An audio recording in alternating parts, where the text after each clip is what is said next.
In the gloomy evening, a man's piercing scream echoed from a certain hall. He sat in front of his wife, shielding her, his thigh bearing a severe burn mark from a hot iron, panting and repeatedly begging, please, give us one more month. The thug, who was holding the iron, looked down on them with contempt, threatening, if you borrow money from anyone, you better sell your organs to pay it back. That's the basic principle of being human.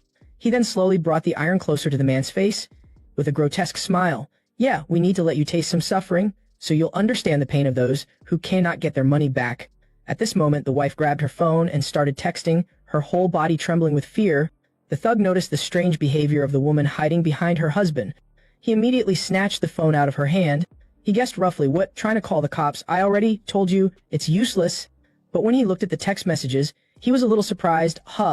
It was a conversation between her and her son. I cannot reach you. Where are you? An unsent message, no matter what. Do not come home. Understand? This made the thug grin with delight. Why bother torturing you too when we can torture your son instead? The couple immediately became terrified and frantic upon hearing about their son. No, do not touch my son. The other thugs rushed forward to restrain them. The thug ordered, shut them up completely. Do not let them make a noise.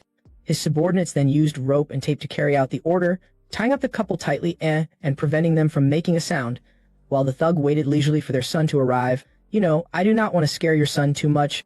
When he heard a knock on the door, he turned around menacingly. Looks like he's here. Senyu was standing outside, his hand on the doorknob. He was silent and looked solemn. Then he slowly opened the door. When the door cracked open, his mother burst into tears and tried to yell please, but was immediately gagged by one of the thugs. When the door was fully opened, he stood before a scene of hell. The thugs began to hide along the walls, waiting for the right moment to jump out. He acted as it was a normal day, taking off his shoes and placing his bag down, announcing, I'm home. He slowly walked into the hall. One thug immediately jumped out, raising a club. He struck Senyu on the back of his neck, causing Senyu's body to fall forward. The mother, tied up, could only watch the scene in horror, but something was off. When the thug swung the club, he did not fall to the ground. On the contrary, his entire body became stiff as a nail. Before the thug could do anything, Senyu punched him hard in the face, sending the club flying out of his hand. The thug standing behind could only watch his teammate's body fly towards him. His face was steaming, his features were distorted, and it scared the thug half to death. He gritted his teeth and looked over fearfully. What is this? When he looked again, a surge of power emanated from Senyu's body, while blood still flowed from his head. The thug shouted, what are you waiting for? Kill that bastard. They also followed and rushed towards him, shouting in unison, kill him. Senyu quickly dodged 2 blows from 2 thugs. He bent down, then punched one of them in the hip. His ribs shattered from just that punch. The thug was in so much pain that he could not even hold on his weapon. Senyu pulled his hand back, then punched him again in the ribs. His ribcage could not take it and shattered completely, causing him to widen his eyes, with veins popping everywhere, and yelled out in immense pain. Above Senyu's head, a foot was coming down. He spun quickly and grabbed his leg, then kicked the remaining supporting leg of the thug. He broke his leg and retreated. Then another thug came from behind with a chair. He smashed the edge of the chair on Senyu's head. Senyu gritted his teeth and endured.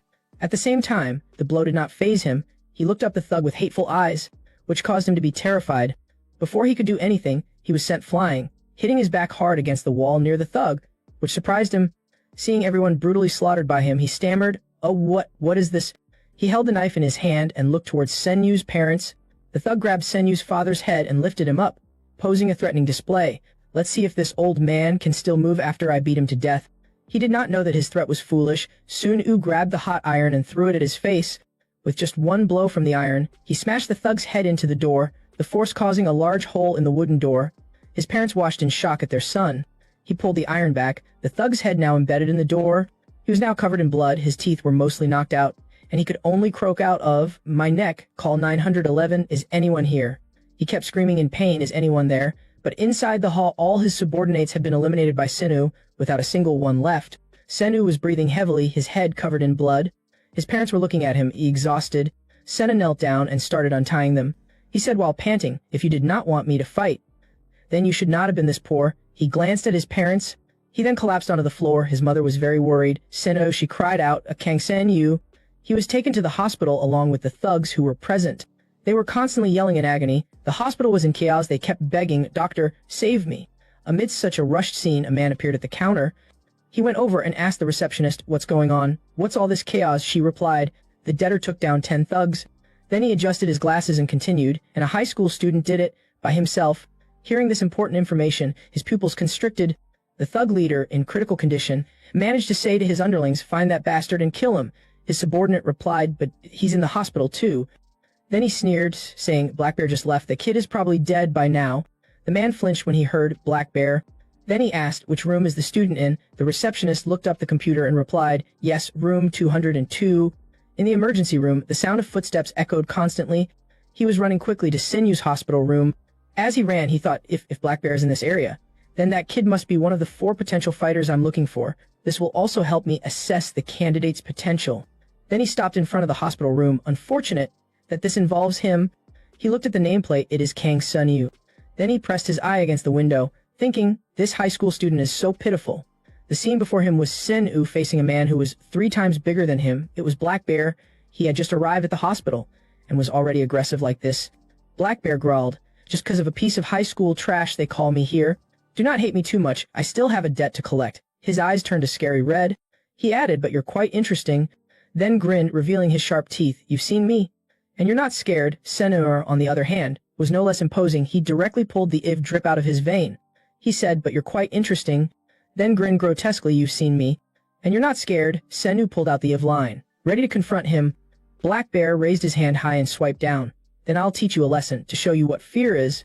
He also charged forward, raising his fist to his face. The two matched speed, which surprised the young man standing outside too fast. But in the end, Black Bear grabbed Sinu's head first, smashing his head hard against the floor, immediately causing his body to fall forward. Blood spurted from his mouth and nose. His eyes widened, as if his soul had left his body. The young man raised his glasses, watching anxiously. Just as I thought." Black Bear looked back at his bloodied hand, laughed. "Kid, no matter how crazy you are, charging towards me like that only makes me want to punch you harder. If you do not show anything, and you do not know fear, then that's the fastest way you die." But instead of giving up, he slowly stood up, which surprised him somewhat. "You can still stand up." Sen-U wiped the blood from his lip. "You talk too much." It was as if Black Bear had been splashed with cold water. He gritted his teeth and snorted. He decided to retaliate and charged his whole body at him. This is more like it." The young man felt worried. What, is he really going to kill that kid? I have to stop him now. Before he could even intervene, Sen-U dodged his grasp, lowering his body and raising his leg. He kicked Black Bear hard in the face, causing him to lose his balance and stumble backward. The young man outside the door was also taken aback, his pupils dilating in surprise. Black Bear's face seemed to contort, his temple caving in on one side, blood spraying from his ear. The young man's eyes widened in disbelief. He had never heard of Black Bear being defeated. But Black Bear was not easily knocked down. He immediately placed his hand on the floor, regaining his balance. The young man adjusted his glasses, anticipating the outcome, right? How could Black Bear possibly lose? He was known as the Muscle King throughout the country.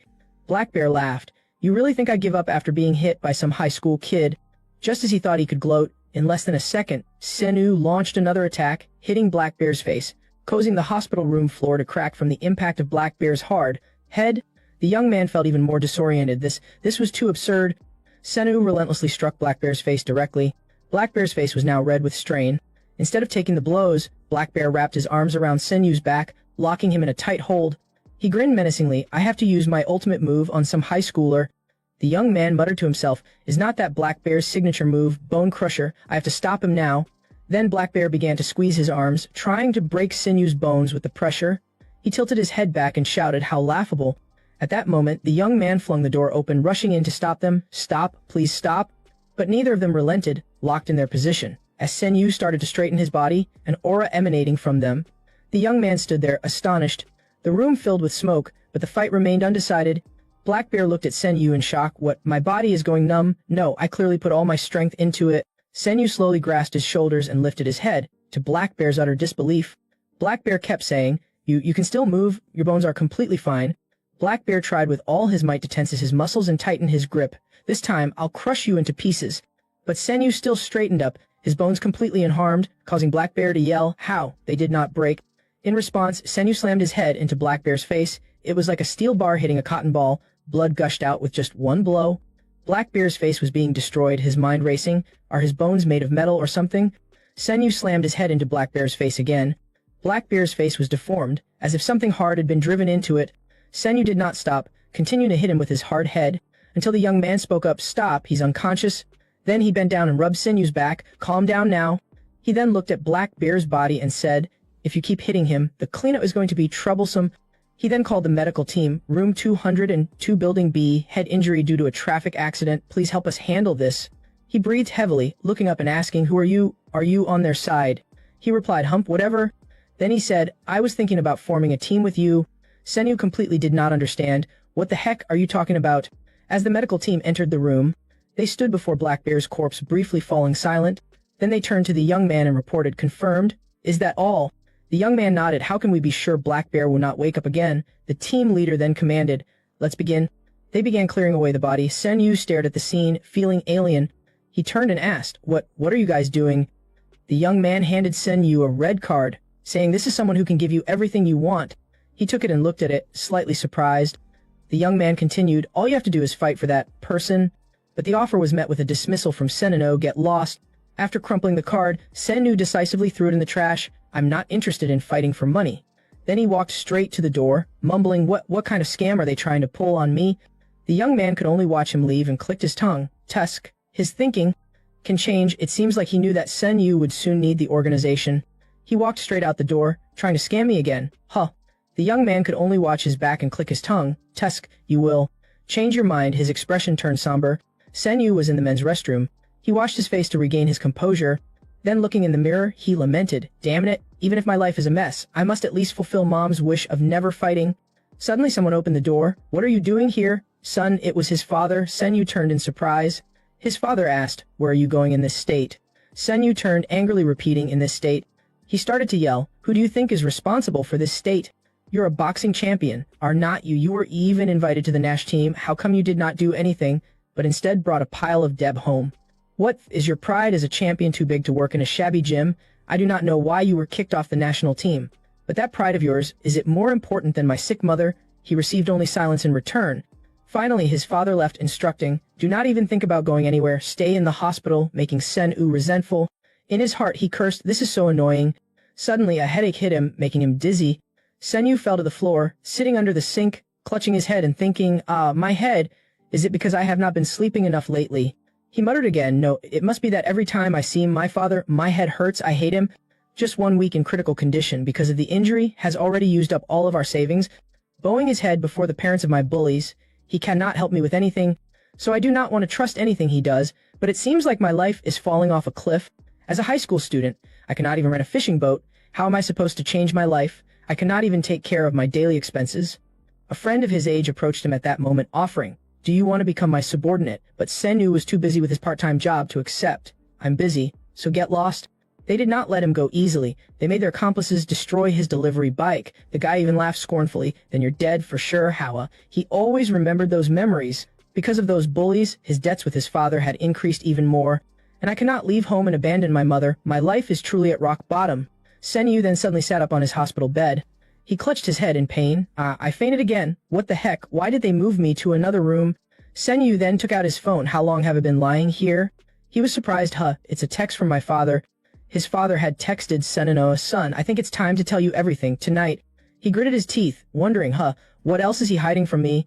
Senyu then tapped on his mother's chat. What about Mom?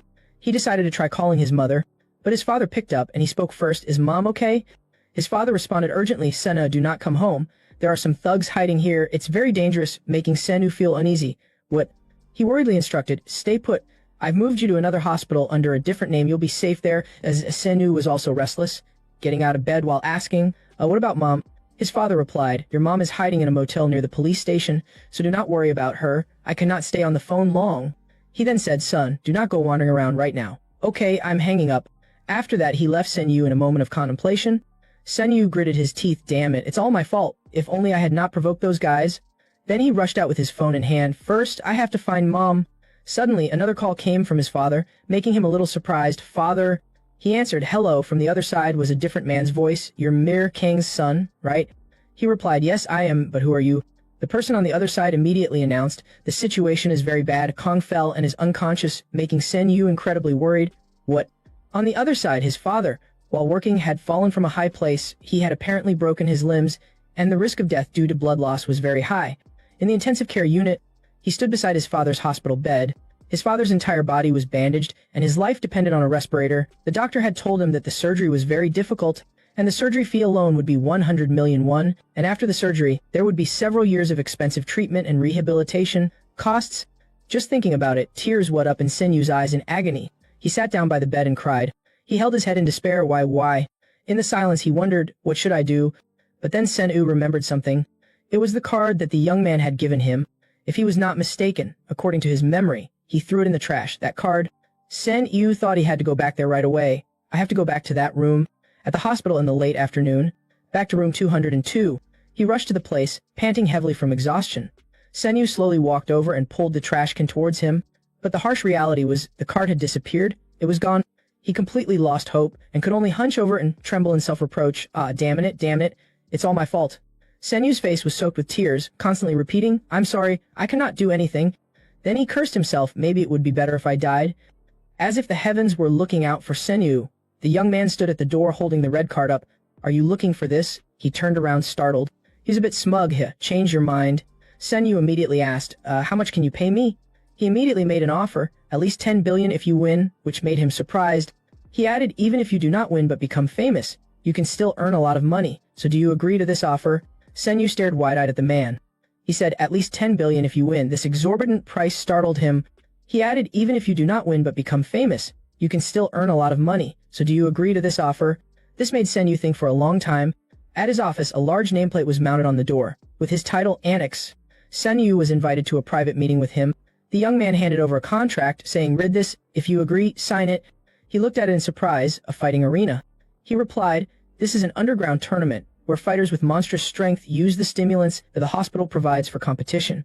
Senyu, with his sharp eyes, said, stimulants, I do not know anything about that. He immediately pulled out a box filled with various vials containing different liquids, which made him surprised.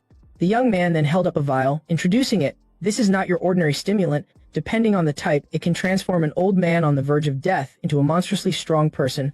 Of course, using stimulants is not mandatory. He now understood something. Wait, who exactly are you? He replied, sorry for not introducing myself earlier. I am Kim Minseok, a scout for a VIP who participates in the tournament. He was surprised. A scout? Minseok then said, what's important now is not who I am but the stimulants.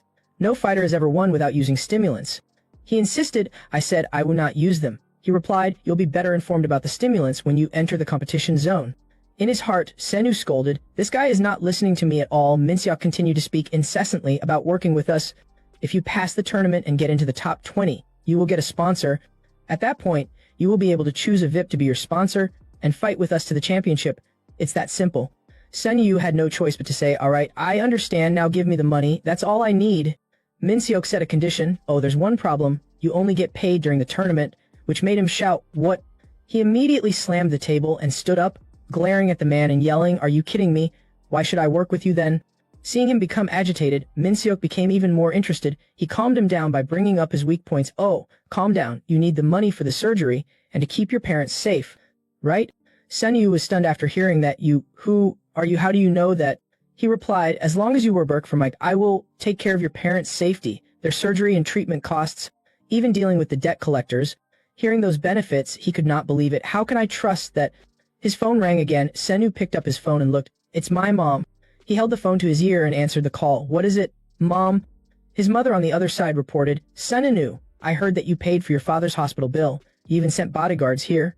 Which made him somewhat stunned. That Minseok said, I've prepared a safe hall for you to rest. To be honest, I have no other choice but you, Kang Senyu. He then replied to his mother, Mom, those people. It was me who sent them there. Just do as they say. I'll be there soon. His face remained expressionless, as if frozen in shock.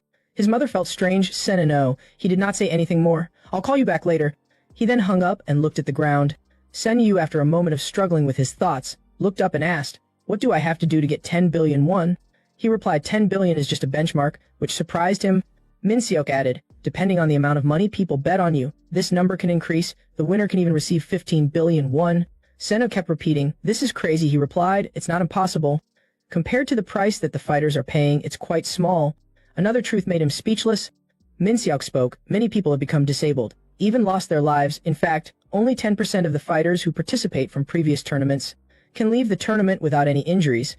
He seemed to pat him on the back and also give him a blow to the head, causing Senyu to struggle with his thoughts. Are you crazy? So many people have died and no one knows. He replied, exactly, so many people have died, that's why it has to be kept a secret. Senyu was surprised. What did you say?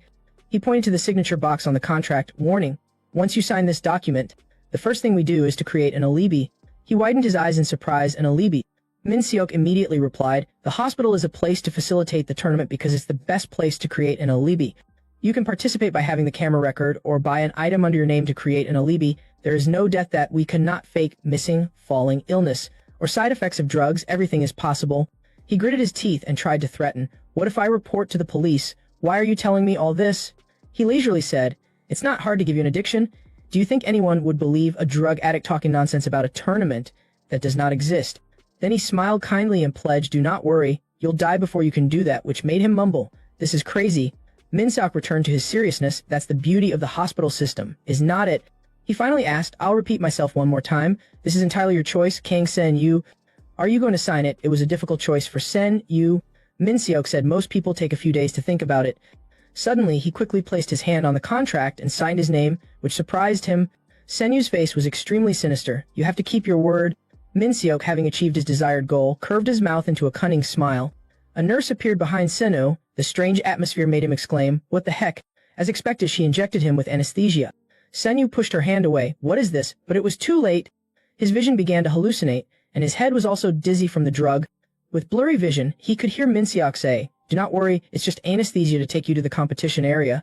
His eyes slowly closed. At the same time, his voice echoed in his head, "Kang Sen-yu, remember this. Your parents will only be taken care of as long as you participate in the tournament. You must make sure to win and solve all the problems." In a deep sleep, he slowly woke up drowsily. In his heart, he wondered, "What? Am I dead?" His tired eyes slowly opened. The first person he saw was a member of the medical team. Sen-yu wondered, "Where are they taking me?" But looking into the distance, he could see them slowly taking him away from the escape door, deep into a dark place. Sen-yu looked up and asked, "Where is this?" The man only replied, "Be quiet and keep moving. You will soon know where this is." Then, staring down at him, he said, "This hellhole." Sen-yu looked up groggily, asking, "Where is this?" The man replied, "Quiet and keep moving. You'll soon realize where you are." His face turned sinister. "This hellhole." One morning, the Hosen Corporation skyscraper. The person sitting at the desk was Che Yan-yu, the vice president of Hosen Corporation. He looked at the photo on his desk and asked, "Do you think this is possible?" Seeming a bit hesitant, using a high school student as a representative fighter, even if he did defeat Black Bear, Min Seok replied, "Of course, the vice president will laugh at this idea." Yan-yu gritted his teeth in frustration, "But why?" The other man adjusted his glasses, replying, "The more ridiculous it is, the better, if we want the vice president, who's obsessed with fighting arenas, to participate in this gamble. We have to make him look down on us." Yan-yu questioned, "You mean we can win against him with just this high schooler?" Min Se continued, "We tested Kang Sen-yu's bones after he used his move. The results were beyond imagination." His face showed a maniacal excitement, and he used his free hand to tussle his hair, looking very thrilled. This made Yan-yu surprised. "What do you mean?" He slowly opened his eyes. My head." The first thing he saw was a strange young man stepping on his head. "What? Who are they?" Realizing it was a foot, Sen-yu yelled. As soon as he sat up, a guard pointed a gun at him, yelling, "Back off." The young man immediately put up both his hands, taking a few steps back, laughing. Just kidding. Kidding." Above them, a drone was observing them. It moved the camera closer to Sen-yu's face and reported, "Player fully confirmed awake," making him confused. "What the heck?" He looked around, wondering, "Where is this? What's with this uniform?" The drone announced, "The first random match is about to begin." Before he could even prepare himself, he was forced into battle. What? A series of instructions appeared. "The first match will determine the suitability of 200 fighters to proceed to the main arena." A machine slowly rose in front of Sen-yu. He looked at it in surprise. On the shelf was a syringe. "This is the stimulant test round. Each player will be randomly provided a stimulant from the representative, each of which will enhance a different physical ability. From now on, VIP guests watching the match can begin placing bets." A red light emitted from the camera lens. As soon as the match started, the opponent quickly grabbed the syringe. Senna, on the other hand, was still staring at the syringe, pondering, "I've already broken my promise not to fight, and my promise to graduate, but I cannot break the final promise to use stimulant." Suddenly, the guy yelled, startling him. The young man had injected the entire contents of the syringe, his blood beginning to drip onto the floor. His entire body was shaking violently and tensing up. He grinned a grotesque smile, the young man seemingly crazed, yelling, "Stimulant, a power." Sen-yu still did not understand what was going on. What the heck? Before he could even react, the young man quickly raised both legs and kicked at him, causing him to retreat. Sen-yu managed to dodge the kick, which was so powerful it could have shattered a wall. He slowly regained his balance by sliding on the floor, wondering, "What kind of monster is this?" The guy quickly stood firm on the ground. Sen-yu breathed heavily, thinking, a few seconds ago he was skinny and had no muscles. Did he just gain muscle mass? The camera inside the drone was still closely observing the young man. It reported, "Fighter in Chael has successfully increased his power." He smiled contentedly. "I hit the jackpot with the stimulant, how lucky." Then, maliciously looking at Senu, "It would be a shame if I did not win right now. I'm gonna beat all those who called me skinny and a loser." As soon as he finished speaking, he quickly leaped forward, then landed in front of Senu very quickly. He slowly approached, still giving Senu a challenging look. "Should I kill this punk for fun?" Senu simply punched him in the nose, but the man did not dodge, taking the full blow. A gust of air escaped as Senu pulled back. The man was unfazed, wiping his mouth, saying, "You trying to pick a fight with me, underestimating me? Are you?" Senu thought, it seems his reaction speed has not improved. If I gradually close the distance and create an opening. As soon as he thought that, the young man, like a mad wolf, lunged towards him swiftly. Before Senu could react, the man hit him in the head, sending his body tumbling upside down. Senu bit his lip, his mouth full of blood, thinking, "Ook, even if I cannot keep up with this monster, I can still aim for his face." He immediately regained his balance by using one hand to support himself on the ground and then kicked back. The man just smiled grotesquely. A headbutt immediately sent Senu flying before he could launch his attack. His back was bent, and Senu coughed up a lot of blood. The man grabbed his leg, then raised his hand high, looking utterly delighted. "I do not even need to see how you move. All I need is this brute force." The monster then slammed Senu's body onto the ground, the floor tiles cracking from the impact. Blood poured from his head and face in a gruesome manner. The man continued to laugh wildly. "It's going to be fun, beating you up." After saying that, he squatted down, raising his hands to gain momentum. "Let's see how much I can crush a person." As he leaped up, dirt and rocks were sucked up due to the force. He charged through the air towards where Senu was lying, shouting, "Call out all those who look down on me." His face turned manic, because now I am the king here. With just one stomp, the man truly crushed Senu's chest, throwing dirt and rocks everywhere. He shouted loudly, "Call out all those who look down on me." Then his face became terrifying as he landed, because now I am the king here. Just one stomp from him seemed to crush Senu's chest. Dust and sand flew up from below, and Senu's body was pinned to the ground. He laughed savagely. "It's great, breaking someone's ribs." Seno, under the young man's foot, was half dead, unable to close his mouth. In the past, Min Sesi had said, "We tested Kang Senu's body after he was attacked by Black Bear, and the results were beyond imagination." He was so excited that he grabbed his hair. Yonu was a bit surprised again. Min Skefi immediately said, "The hardness of his bones is 10 times that of a normal person," which surprised Yona, 10 times? He smiled assertively. "Kang Senu's bone density is not human." That's right, Senu in the present still had not broken any ribs. Instead, he was able to rise up and grab the man's leg, shocking the young man. Before he could react, Senenoyu had immediately escaped from his pinning hold, then flipped his body, kicking the man straight in the face. The man tried to grab his ankle again to subdue him. Senenu was well aware of this move. He immediately pulled back his leg and rotated his body horizontally. The man reached but only grabbed air. He then retreated out of the man's attack range. The man was exhausted, while Senu was still full of energy, making the man pant, wondering how is he so strong without using the stimulant. Then, clenching his fist, unwilling to admit defeat, he thought, no, it's just that his body has not adapted yet. Senu stood up straight with his head covered in blood, staring at the man. This monster is slowing down. His stamina probably has not improved yet. Then he entered a defensive stance. As long as I can keep dodging, I can still aim for his face. I need to punch faster instead of relying on strength. He moved up and down quickly, making it impossible for the man to predict his moves. As the young man began to reach out, Sun Yu himself announced, "He's coming now." With a quick duck, he escaped the opponent's attack, and was even able to counterattack, hitting the man's face. When the man tried to grab him again, Senu quickly retreated before his hand could catch him, then struck again, hitting the man in the face. The man was immediately stunned by the blow. Sen Yu took advantage of this opportunity and moved forward, then continued to hit him in the face again. The man was almost dazed for a few seconds. Sen Yu seized the chance. "Alright, this is it." Then pulled his elbow back, starting to build up power. Just as he was about to unleash his attack, the man stood up powerfully and squeezed Sen Yu's arm tightly, immobilizing him. The man mocked, "Got you? You were so excited that you did not realize I was letting you hit me?" Sen Yu frowned, saying, "You think I was not letting you catch me?" making the man's ears itch. "What did you say?" Sen Yu immediately asked a question. "Do you know why kangaroos hold their opponent's arms before delivering a powerful blow?" Which made the guy a little confused, when suddenly something came flying towards him. Sen Yu used the guy's firm grip as a support to push his entire body up, and directly kicked him in the face. Because the young man could not pull his hand back. He could not defend. His face was instantly shattered. His teeth were all knocked out, blood splattering inside his mouth. He was quickly thrown backwards. The man slowly raised his head while blood kept spurting from his mouth, struggling to think, "I cannot get up anymore. What is going on?" He slammed his hand on the ground, lamenting, "Damn it, why has my body become like this? How could I lose to someone who did not even use stimulants?"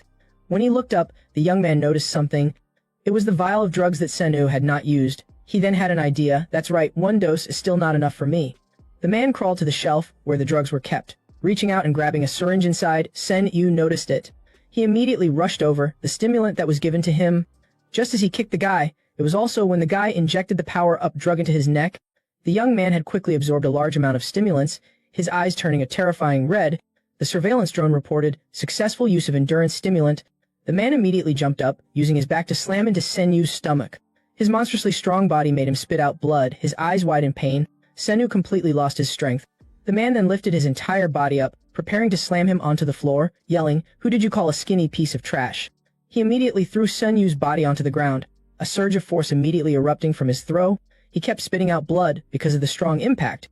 The drone slowly moved closer to his body to observe the situation clearly, but the man pushed the drone away, still in a frenzy, yelling, "Get out of here."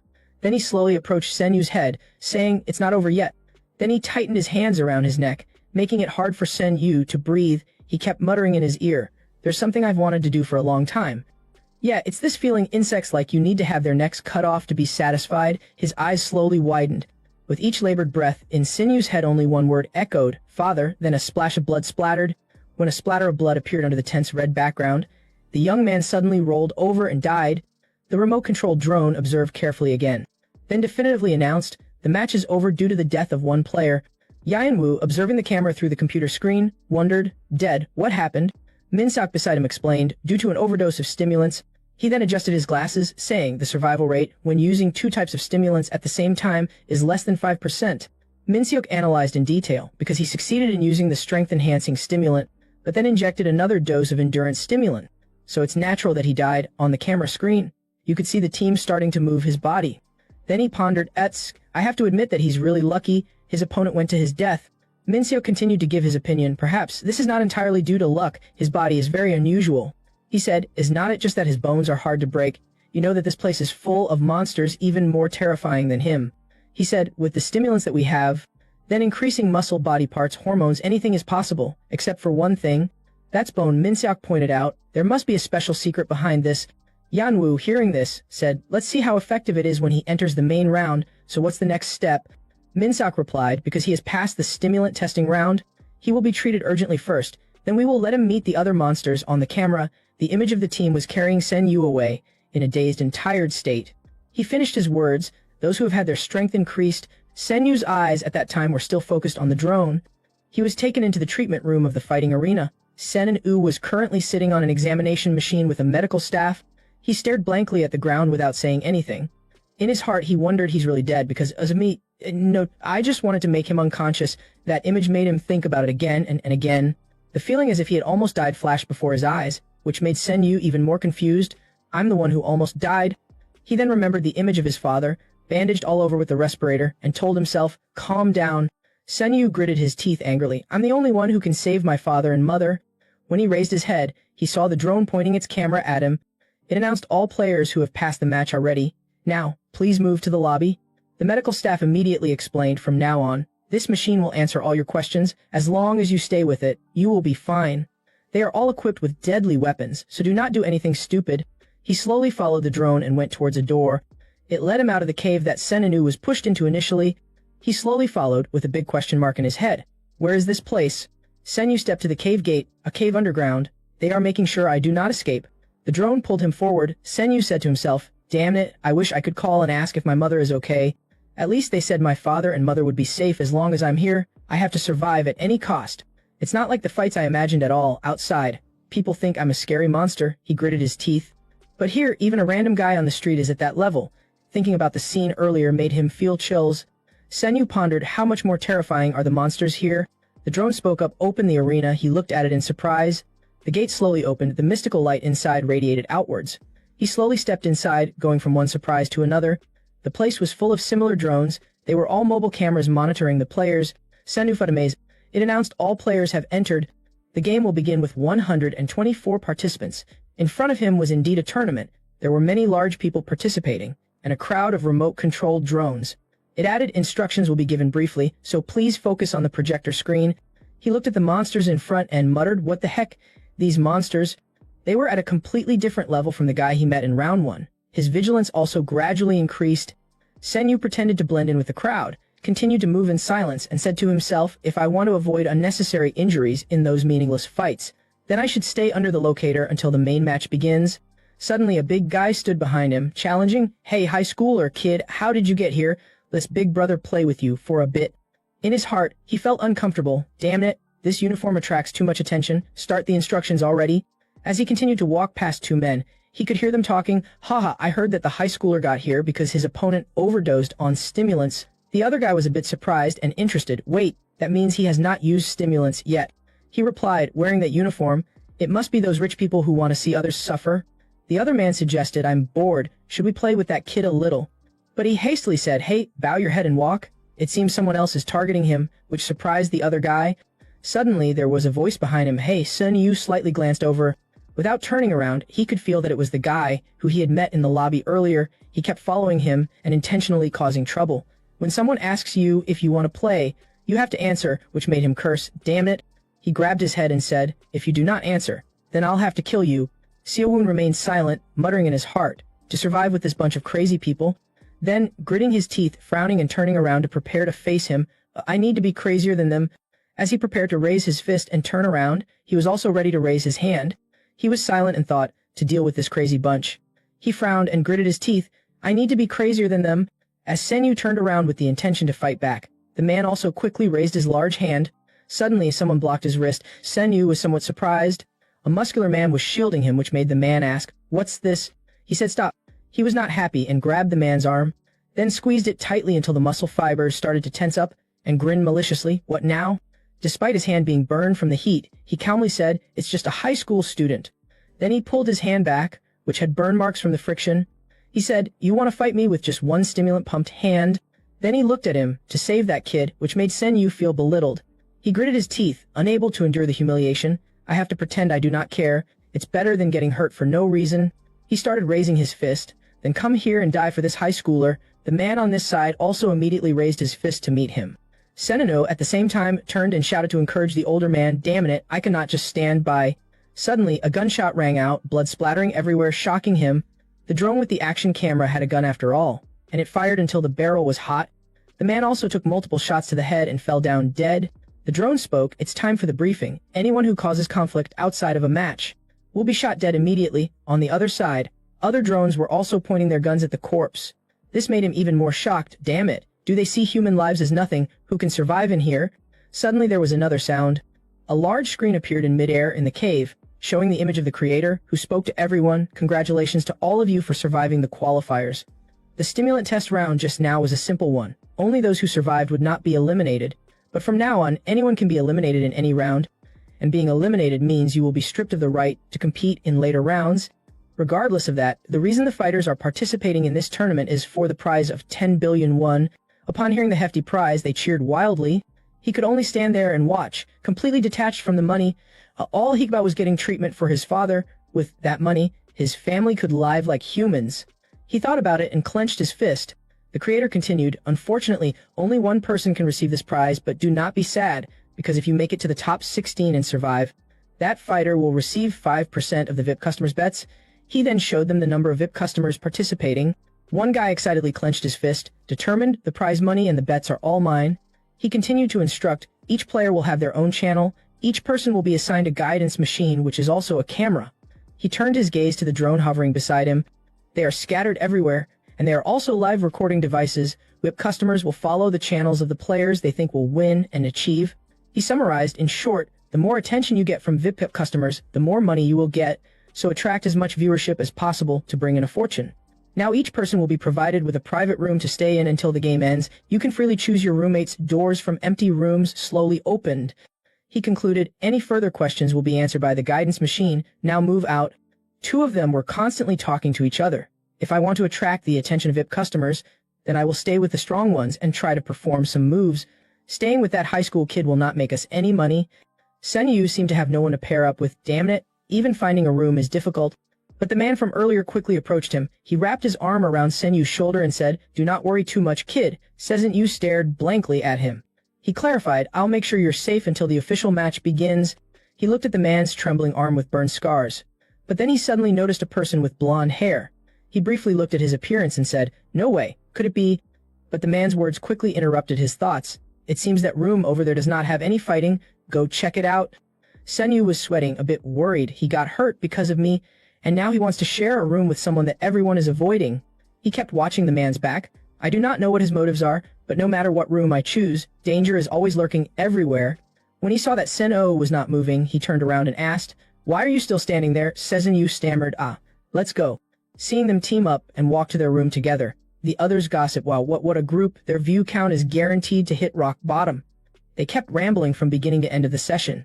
That's why I chose the room next to the person with the potential of highest view count.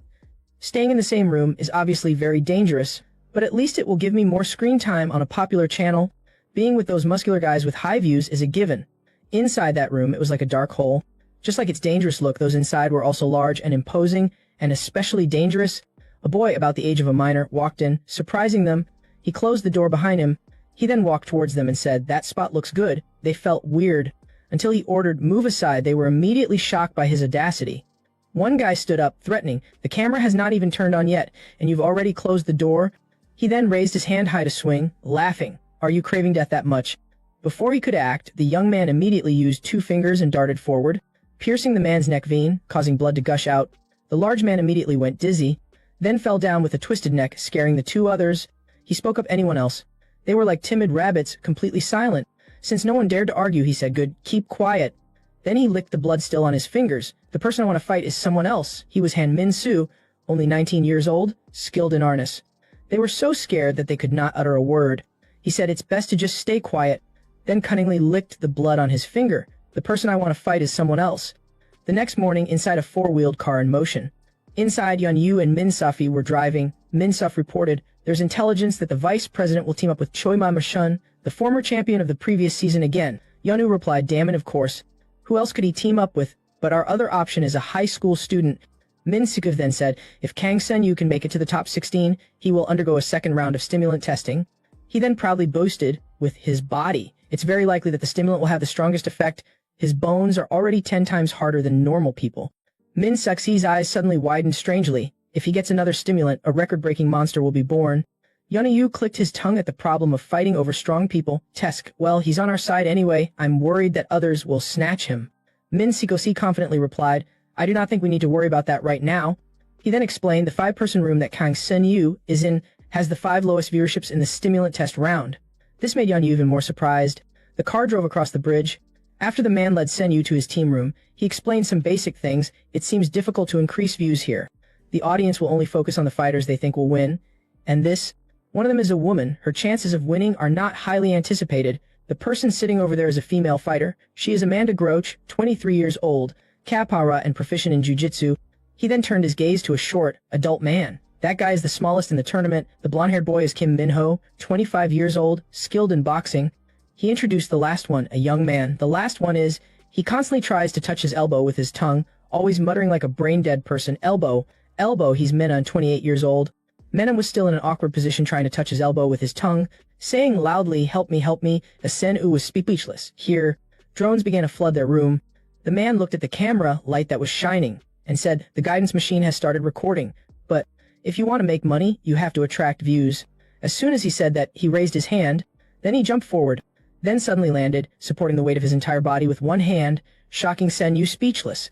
He then began lowering his body like a daily exercise. 1, 2, 1, 2. All of this was done under Sen-Yu's astonished gaze. Sen-Yu scratched his head, seemingly judging. This does not seem promising.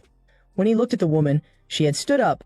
She suddenly put out a finger, pointing it towards the ground, then pierced the tip of her finger into the floor, leaving Sen-Yu in awe.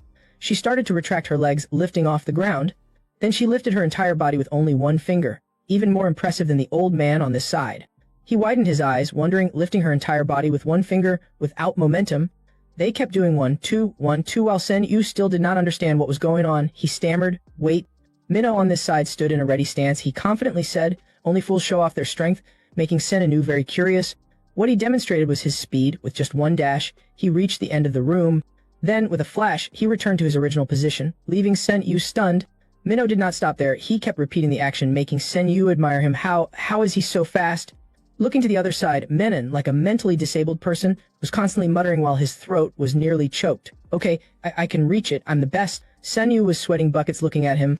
In this room, there was every kind of weirdo, from people showing off their strength to sprinters, and also eccentric view-chasing weirdos like Menon. Sen Yu felt regretful about his choice. He did not know what the goals of these people were. He only knew that he was in a tight spot. What is this? It looks great, but looking at this, I seem like an idiot. Suddenly, the door slammed shut. On the TV, a match bracket appeared. The 124 people had been divided into rounds. He looked up at the character chart and was a bit surprised. The opponent ranked above him was Kai. Sen Yu would be fighting against the fighter Kai this time. At the company in the high-rise building, there were two familiar figures again. Yanwu, after getting the answer, asked, "Is it okay?" Minseok replied, he has never lost a match as a Lethwei fighter. He turned around curiously, Lethwei. He replied, it's a martial art that has some similarities to Muji Thai, however, the difference is that it's more violent and has a greater killing power. Yanwu asked, is not Muay Thai already one of the dangerous martial arts that allows elbows and knees? Minseok replied, the scope of what's allowed in Lethwei is even wider. Then he listed the advantages. Not only do they fight without gloves, but they are also allowed to use headbutts. If they attack the opponent's face or head with their forehead, the strongest bone in the human body will create a fatal wound, which is why tournaments prohibit this martial art. Then he said, but the most dangerous part of Lethwei is somewhere else, which made him curious. Minseok explained, it also allows attacks on the back of the opponent's neck and spine. Getting hit by these attacks will either leave you in a vegetative state or kill you. That's why this martial art is banned from use. Kai has the most experience in fighting arenas among all the participants. Besides his professional career, he is also recruited by other organizations to fight. He heard a specific phrase, organizations. He replied, it seems that fighting in the circle is not enough to satisfy him. He started looking for notorious street fighters to fight, so he attracted the attention of organizations. Yanwu asked directly, does Kang Sen Yu have a chance of winning against him? He agreed, I'm also curious about that, which made him a little surprised. What? Minseok reasoned, until now, Kang Sen Yu has only fought with debt collectors and people like Black Bear who have not been properly trained in martial arts. The person he will be fighting with this time is Kai, 28 years old, from Lethwei. He also replied, I'm also curious about that, which made him a little surprised. What? Minseok adjusted his glasses and said, Kang Sen Yu has only fought with debt collectors and the likes of Black Bear, who have never been trained in martial arts. The person Sen Yu is about to face is Kai, 28 years old, from Lethwei. At the fighting arena, in the 5-person room, the examination machine slowly opened, and a mist started to spread. He sat up after the examination and wondered, phew, how long have I been sleeping? Sen Yu was a little surprised. What is this? Why does my body suddenly feel so light? He rotated his wrist a few times, then wondered, no, it's not just light, right? That's right, this feeling has appeared before. Then he looked at his hands. Then he muttered, the events that have happened when I woke up after fighting with that guy, Black Bear. Then he kept thinking about how he was haunted by that strange feeling. I've had the same kind of feeling. He looked back at his body as if he had become stronger. From behind the examination machine, the uncle who was with him also appeared from his own examination. When he saw him, he was startled. But the uncle was still calm. What's there to be surprised about? He smiled, touched his healed arm, and said, if your muscles are pushed to their limit and then recover without any permanent damage, then naturally they will become stronger than before. Then he assured, I'm sure you've never done this before. He could only blankly confirm in his heart, that's right, when I fought Black Bear, I reached my limit without even realizing it.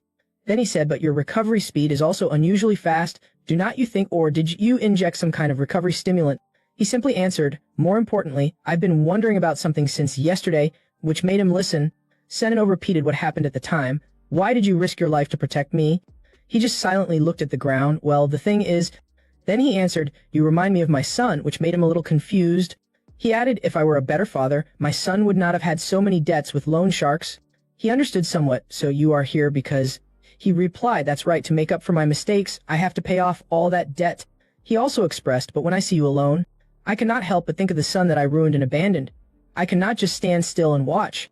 Senyu became serious again, warning, stop wasting time, which made him a little surprised. Then he gritted his teeth, saying, you need to live to take care of your son. If you die, nothing will change. He dared to say such a straightforward thing. The uncle actually believed in that idea. He even locked his neck and said, if you dare to say that, then I will swallow you, which made Senyu stagger. No, that's not what I meant. Suddenly, a noise came from afar. How ridiculous, attracting the attention of both of them. It was Menon lamenting at the TV, why am I not in the main area? Then he caused trouble with the drone. To the people who were watching, damn it, I am the one who can touch my elbow with my tongue. He continued to throw a tantrum and try to catch the drone. Although he failed many times, he still failed this time. Going back to where the two of them were talking, he added, I heard that the match with the most views will be in the main area, and the rest will be in the stimulant area. Then he adjusted his glasses and said, but there is one thing, all of us, except for Menon. They looked at the man who was sticking out his tongue like a lizard, trying to catch the drone and saying, if we're in the main area, it means that our opponents will be the most outstanding monsters. He was confused by this. Is not that a good thing?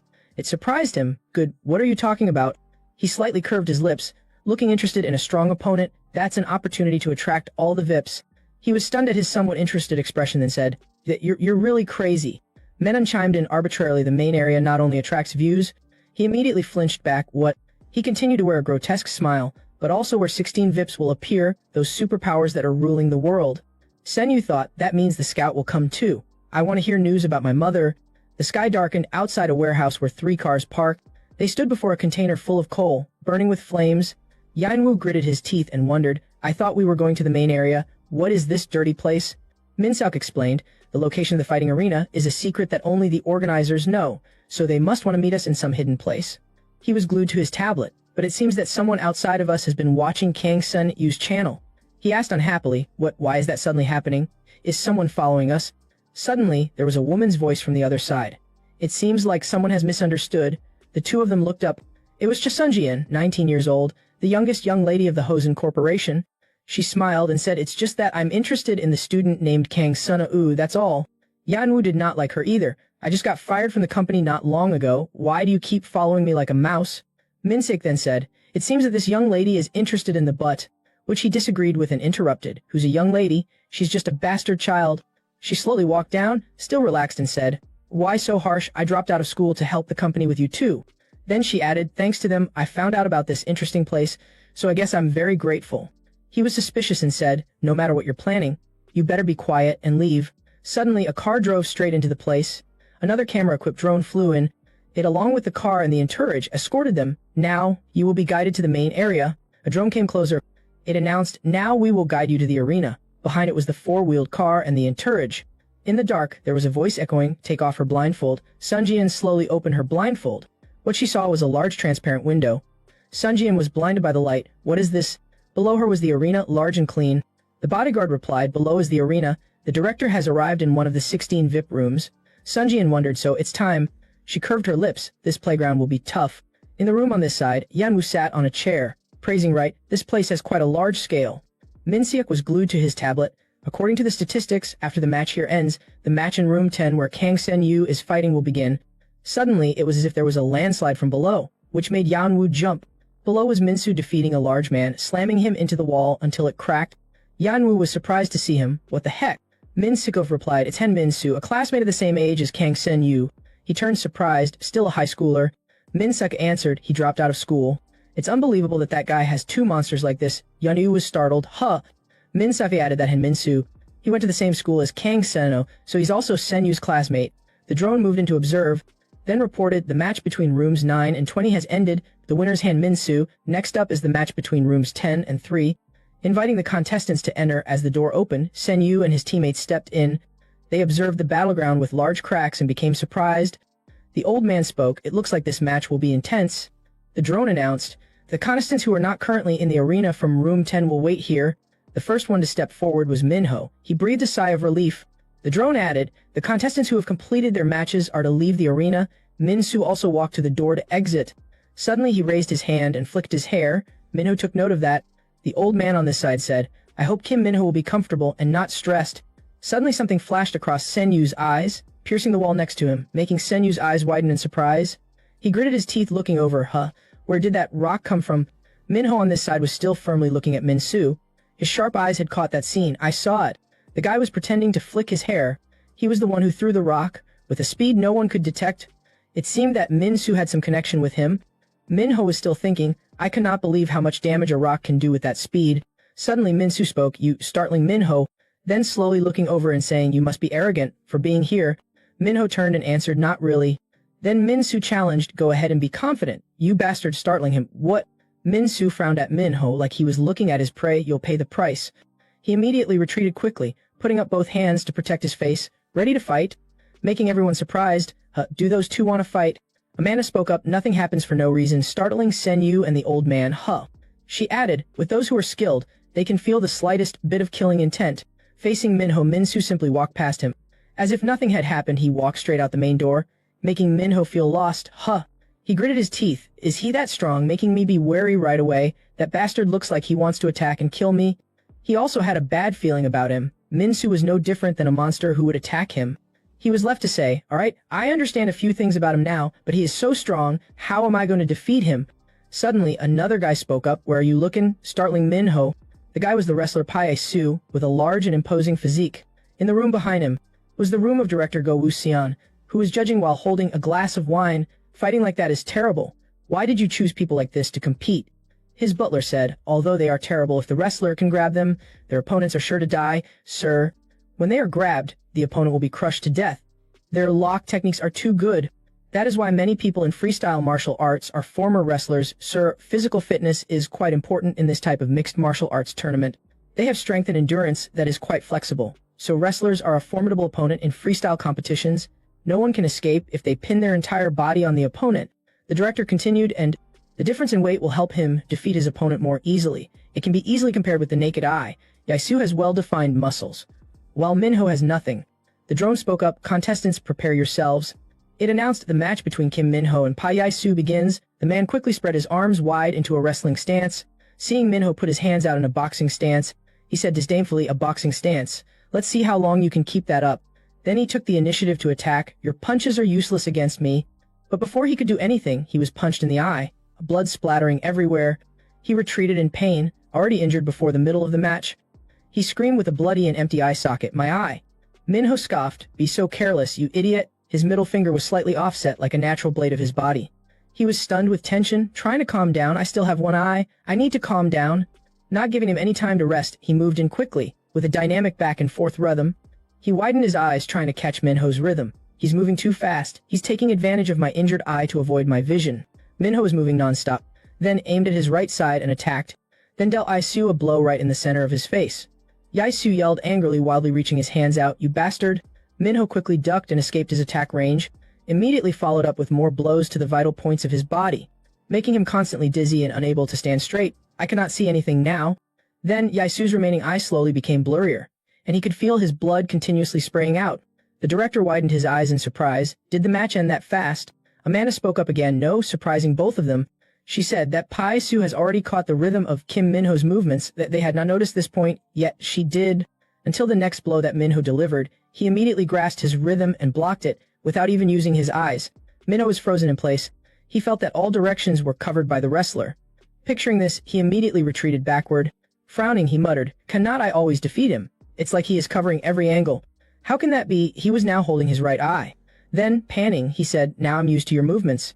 His skin was covered with goosebumps. I feel my body is gradually tensing up and excited. Suddenly, his entire body seemed to grow larger, and his muscles tensed up. This is the feeling I need. Finally, Yaisu closed both eyes, surprising Minho. He closed his eyes. He was a bit suspicious, like this. Is he scheming something? He continued with his quick movements, then punched forward, shouting, die. Before he could touch his face, Yaisu had already caught his fist. Wuxian's eyes widened in surprise. Even Minho's teammates were caught off guard. He tensed up. I've been caught. Quick, move to the left. As Minho intended to continue moving sideways as before, Yaisu suddenly stretched out his arm to the exact position he intended to move. Then, Minho was lifted up as light as a feather. He was completely lifted into the air by Yaisu's grip. Then he slammed Minho's body on the ground, creating a large crack in the ground. The old man widened his eyes in shock, shouting, he got him. Wuxian was excited, feeling interested. Even with an injured eye, his reflexes are faster than before. The butler said, it seems that guy has awakened his fighting instincts. Minho was spitting up blood, and his mouth would not close. He was surrounded by a shock. He looked up at Minho, a sinister smile on his bloodied face. I thank you for injuring my eye. Because of that, I was able to awaken my fighting instincts. Not stopping there, Minho continued to raise his hand, quickly striking the left side of his eye. Instantly, his remaining eye exploded, and blood sprayed out profusely, causing an immediate surge of pain. The man clutched his punctured eye, and staggered backwards in a daze. Wuxian was surprised and shouted, if he loses his other eye now, will he still be able to fight? The man lay down on the arena floor cursing loudly. You bastard, blood still gushing from his eye. He laughed and said, that kid is good at acting. I thought he was knocked out, but he managed to make that guy lose one eye. The manager on this side said, he cannot fight anymore. Wuxian, not convinced, asked, was that an unconscious punch? But Minho was now lying motionless on the ground. Amanda said, if he does not wake up, which made them look over in surprise again. Amanda sure then he will die. At this time, Wai Su was able to stand up, but he no longer had any vision, while Minho was still lying motionless there. Amanda said he has to wake up quickly. Then she said frankly, before Pai Su finds Kim Min-ho without needing 2 eyes. At this time, Minho was still lying motionless below, while the man was standing with his 2 missing eyes. Isu said trembling, damn it, I really cannot see anything now. But suddenly a strange feeling arose in his body, as if a sense had awakened. Everything around him was black, but he could imagine where he was standing. Yaisi looked at his palm feeling strange. What the heck? His sense of smell became sharp, the smell of the floor and sand. His hearing went deeper, his opponent's breath. The sense of pressure due to his body's touch became stronger. Even the slightest pressure difference could be clearly felt through his skin. I can even see behind me now. Isu started to smile wickedly, the feeling of overflowing power. What is this surge of power and madness? Then he laughed loudly, very happily. I thought it was not an explosion of power, so I was very disappointed. But now I realize that this is the best thing, and it's getting stronger. Yaisu, with his 2 bloody eye sockets, said eerily, all right, as a way to thank the one who made me like this, then began to approach where Min-ho was lying. I promise I will give you the most complete rest. He immediately jumped high above. In Min-ho's consciousness, he was still clearly aware. No, again as if being submerged under the ocean. My body is not listening to me. Suddenly there was a voice calling from the abyss, brother. It seemed like Min-ho's old memories were rushing back, about revenge for his family. The voice echoed again, you must find that dog. From that moment, he decided to take revenge for his brother. A piece of memory reappeared. It was the organization's person sending an invitation. If you want to find the one who killed your brother, then come to this place. With that red card, I must find it. The final voice sounded, brother, help me. At this moment, Yaisu immediately jumped down at Minho's position, with his elbow aiming right at his face. The man's movement suddenly slowed down before Minho's eyes. He was surprised, wondering in his heart, what is this? Why is he moving so slowly? He remembered, no, this is not slow movement. It's just that I've become too fast. Immediately, where the man's elbow landed was completely on the arena floor. He quickly jumped up and back, escaping danger. They said in unison, what suddenly happened? Yaisu was still surprised. What? How did you escape from when? He breathed tiredly after the last move, then said, while you were rambling about feeling this and that, I had a good rest and now I'm full of energy. The man gritted his teeth. That guy was not talking nonsense. He has become faster than before. He immediately returned to his defensive stance, said, all right, let's see if you can keep up now. Minho started to speak. First, step 1. The man seemed ready to block the attack. Come here. Minho immediately rushed over, aiming at his stomach. With the speed of light, the man was able to block it, even though he no longer had vision, which made Minho very surprised. He blocked my punch. Is he lucky? He attacked again, then another one, but it was easily pushed aside. Minho gritted his teeth, damn it, then add another step and continued to punch. But this time the man dodged to the side, escaping his punch, which made Minho grit his teeth and say loudly, how did you do that? The man swung his hand instead. He immediately dodged and retreated. Minho could not believe it, wondering, how can he keep up with my speed? The man was certain of his victory. I can feel it, from the heartbeat to every movement of that kid. Now to me, he shouted loudly in his heart. There are no starting points. The senses are enhanced to the extreme when losing vision. Minho was a little worried, muttering as expected, with moderate speed there's no hope, right now even if it's risky. I can only go deeper at maximum speed. He crouched down to gain momentum, then jumped to where the man was like a ray of light. He attacked with a combination of momentum, my special move, light straight, but suddenly Minho stopped. In his mind, Yaisu snapped his neck. Because of the illusion, Minho automatically fell to the ground, which made the man a little confused, then looked at him and asked, why did you attack me and then fall by yourself? Minho slowly stood up in fear, then felt his neck, worried, what is this? Did it do nothing? I clearly broke his neck, damn it, I'm seeing illusions again. The man grinned and said, if I had attacked relentlessly, I would have broken your neck too, but you fell down and escaped death, you're lucky kid. The man on this side looked at the match and said, damn it, Kim Min-ho's speed has absolutely no effect on him. It's like he can predict every attack. But how? Suddenly Minho's next move surprised him. He was performing a jump and retreat with speed. He widened his eyes in surprise. What is that? Suddenly performing only normal footwork? Is he out of strength to use speed? Minho kept moving, going in and out to deceive the man. He kept muttering in worry, if he only attacks with normal speed like that, how can he win? Minho finally launched an attack. It was also when he yelled, stop, you'll lose your life. But this time, Minho's attack was really effective. He was able to hit the man's face without being blocked. When the man intended to grab it, Minho immediately pulled back. This made him astonished. What is that? He already hit his attack. Then Minho ran very quickly in a circle, as if he was surrounding the man like iron cage. Minho continued to move, not letting Yaisu grasp his next move. He was tired, but he was still going all out. He pressed his hand to his head, feeling worried. Why is he doing that? Even the strength to maintain speed is not there. If he uses those excessive fake moves like that, what will he attack with? But the effort he put in was not wasted. Minho just hit the man in the face again. He was stunned another attack. When Isu completely lost his balance and was disoriented, he immediately took advantage of this point and struck the man's face multiple times. Blood kept spurting out with each strike. Minho moved quickly again so that the opponent would not be able to grasp the direction. He was once again incredulous. The attack is working. Why use excessive fake moves like that? Amanda spoke up and explained, it's precisely because of those fake moves that the attack is effective, which made him a little surprised. What? Minho immediately punched the man's face again, causing Isu to completely lose his balance. Amanda explained, because the opponent thinks that he has lost his vision, he unconsciously does not use fake moves, and attacking directly is the problem. He saw the trick and had a speculation, so that means that he thinks the opponent can still see and is deceiving him. Amanda replied, no, more than that. He said, what? Amanda carefully observed Kim Minho is deceiving his opponent's senses, although it's not hard to read simple attacks with his senses, but because he just injected a sensory stimulant, he's not used to it yet. If you encounter fake moves at the level of Kim Minho, your mind will be completely confused. Kim Minho is causing that confusion for Isu. In such a short period of time, to be able to grasp how much the opponent can dictate about his movements, Kim Minho is even more terrifying than I imagined. He kept repeating those smooth movements, constantly changing the direction of the attack.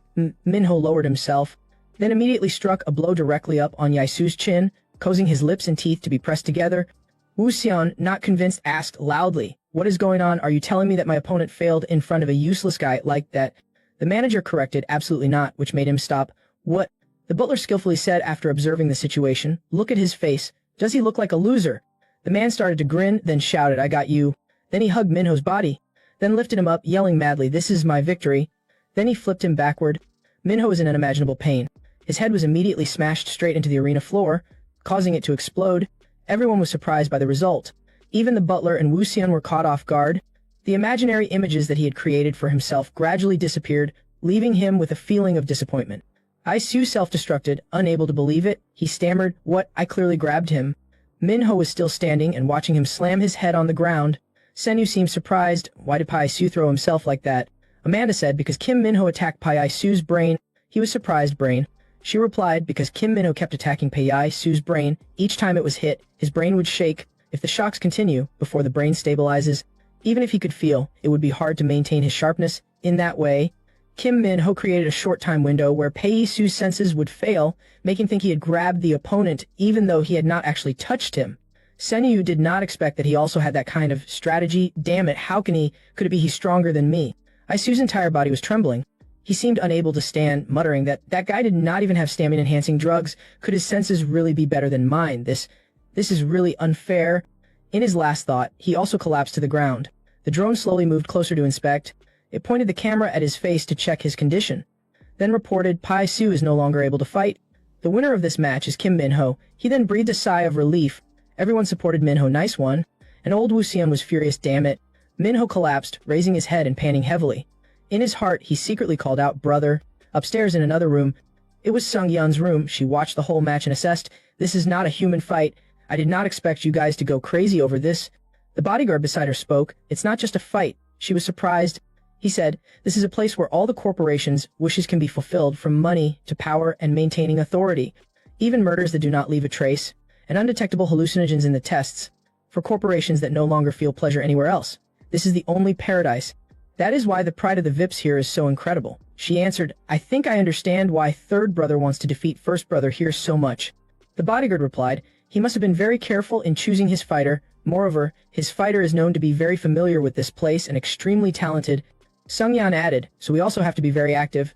We'll know the extent of his talent. In the next round, the next match was soon set up. The main character of the match would be Sen Yu. Sung Yan said with confidence his level of talent. We will find out in the next round. The next round is Sen Yu's stage. Inside the monitoring room, sitting in front of the computer replaying the recording, a man entered the office, reporting, Director, 16 VIPs, all have arrived at the hospital. The director turned around, all 100% present. It seems we will have some achievements this year. Are there any results yet? He presented, for the first time, we have discovered the secondary stimulation of the sense-enhancing drug and confirmed that the short-term side effect index has decreased by 20%. But the regeneration effect that we were aiming for has not appeared in any of the drugs yet. The director was a little disappointed and asked, so it's still a failure? He replied, not like that. The time for the drug to take full effect is just beginning now. We'll have the results soon. Then, looking back at the report on the tablet, moreover, this is also the first time the effect of the drug has appeared. I think the test results can provide some hints about the regenerative effect. The director immediately predicted, are you talking about the skin-enhancing effect? Is that so? When can we confirm it? He answered soon. The fighter of the next round on the main arena is a pretty strong fighter, a monster lying in the waiting room, with a large body and red hair. Senyu on this side was stretching, preparing for his match. The old man said, if it's too hard, just fall down. He answered, there's no way that's going to happen. If it does, I'll make sure it does not. He seemed surprised and asked, are not you scared? Why do not you seem stressed at all? Senyu confidently said, not all, not even a bit, startling the old man. Then he slumped his shoulders. He's really crazy. The drone flew towards the group. It reported fighter Kang Senyu is now entering the arena.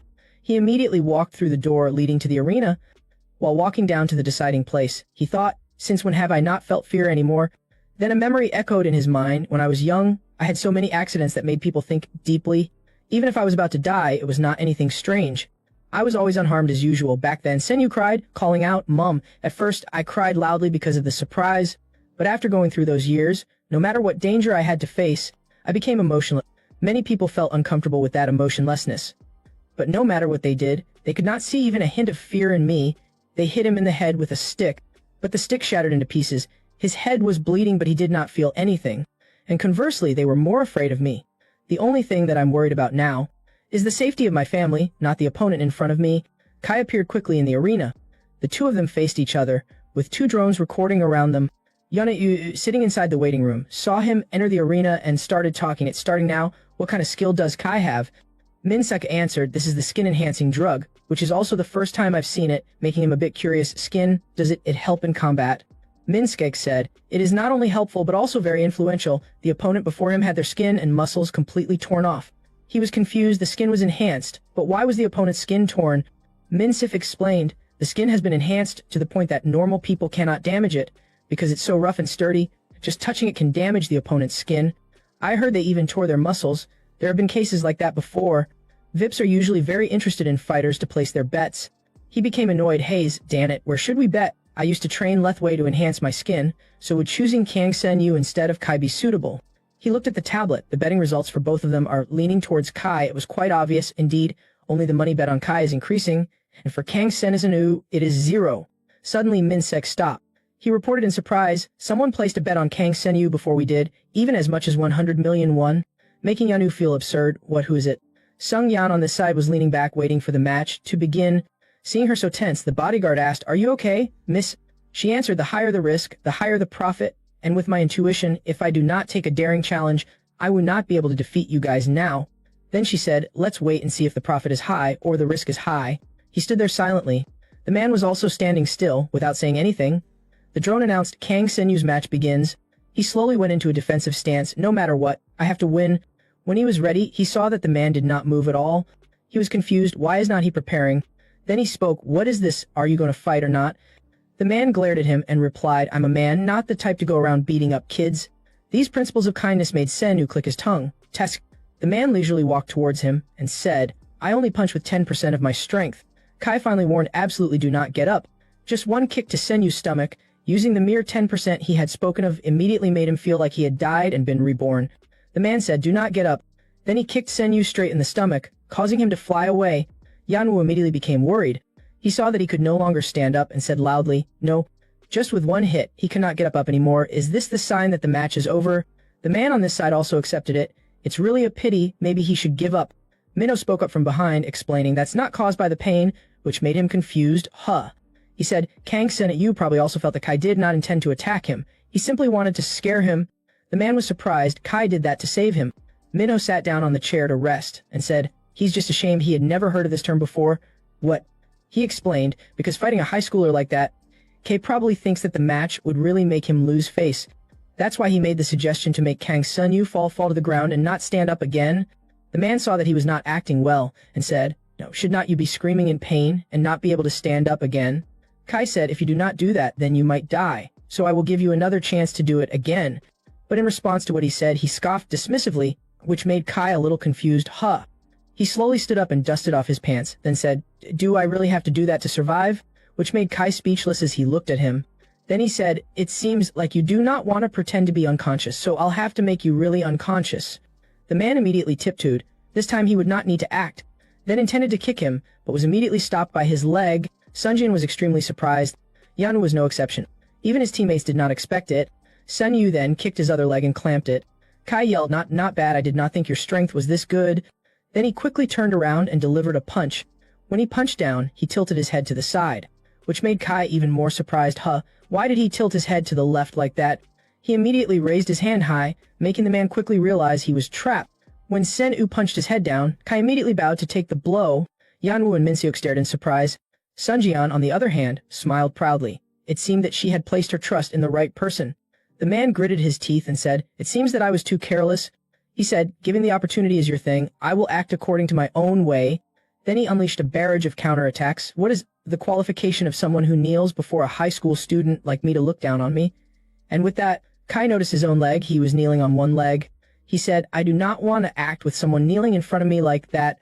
Kai saw the high schooler in front of him so determined, then said, "If you think I have failed, then you're wrong. You're not acting according to my will." Then he put both hands on his shoulders and said, "Then I'll have to put you in the hospital." Sunanu was confused. Then a pressure suddenly transmitted to his shoulders, as if pinning his entire body down. "I cannot move." The man grinned, raised his head and said, 50% strength. He immediately said sharply, "Damn it." Then he slammed his head hard on Senu, like a hammer driving a nail. Blood splattered from his face, and Senu fell down as if he was lost. Kai immediately became scared. It seems that he cannot stand up anymore. I used much more power than I intended. But looking down, his foot was already kicked up. Then a kick directly from under his chin upwards, causing the man to lose his balance and retreat. He flipped over, while the man seemed like he wanted to fall. Kai still gritted his teeth, maintaining his balance, and thinking, after being attacked like that, he is still unscathed. He quickly landed on the arena floor. He staggered because of dizziness. He gritted his teeth, his whole body shaking, and looked forward. His eyes were a little blurry, and he had difficulty recovering his focus quickly. He immediately woke up when Kai gathered strength for the attack and swung at him. Just with one hook, he immediately tore open Sin Yu's shirt, and blood flowed from there. The man watched the match nervously, just a graze, and he's already bleeding. Minho said, "It's not over yet." Kai then lifted his leg towards him. Then he brutally kicked his knee into Sen Yu's stomach, which caused blood to spurt from his mouth. The man continued to slam his elbow down. The man worriedly said loudly, "It will be a blow to the head. He will die." Immediately, his head was slammed down to the ground, blood splattering everywhere. Kai immediately slammed his elbow down on his head. The man on this side yelled worriedly, "Do not attack the back of his head. He will die." Finally, the man hit him with a blow that made his head stick to the arena floor, and the ground also collapsed.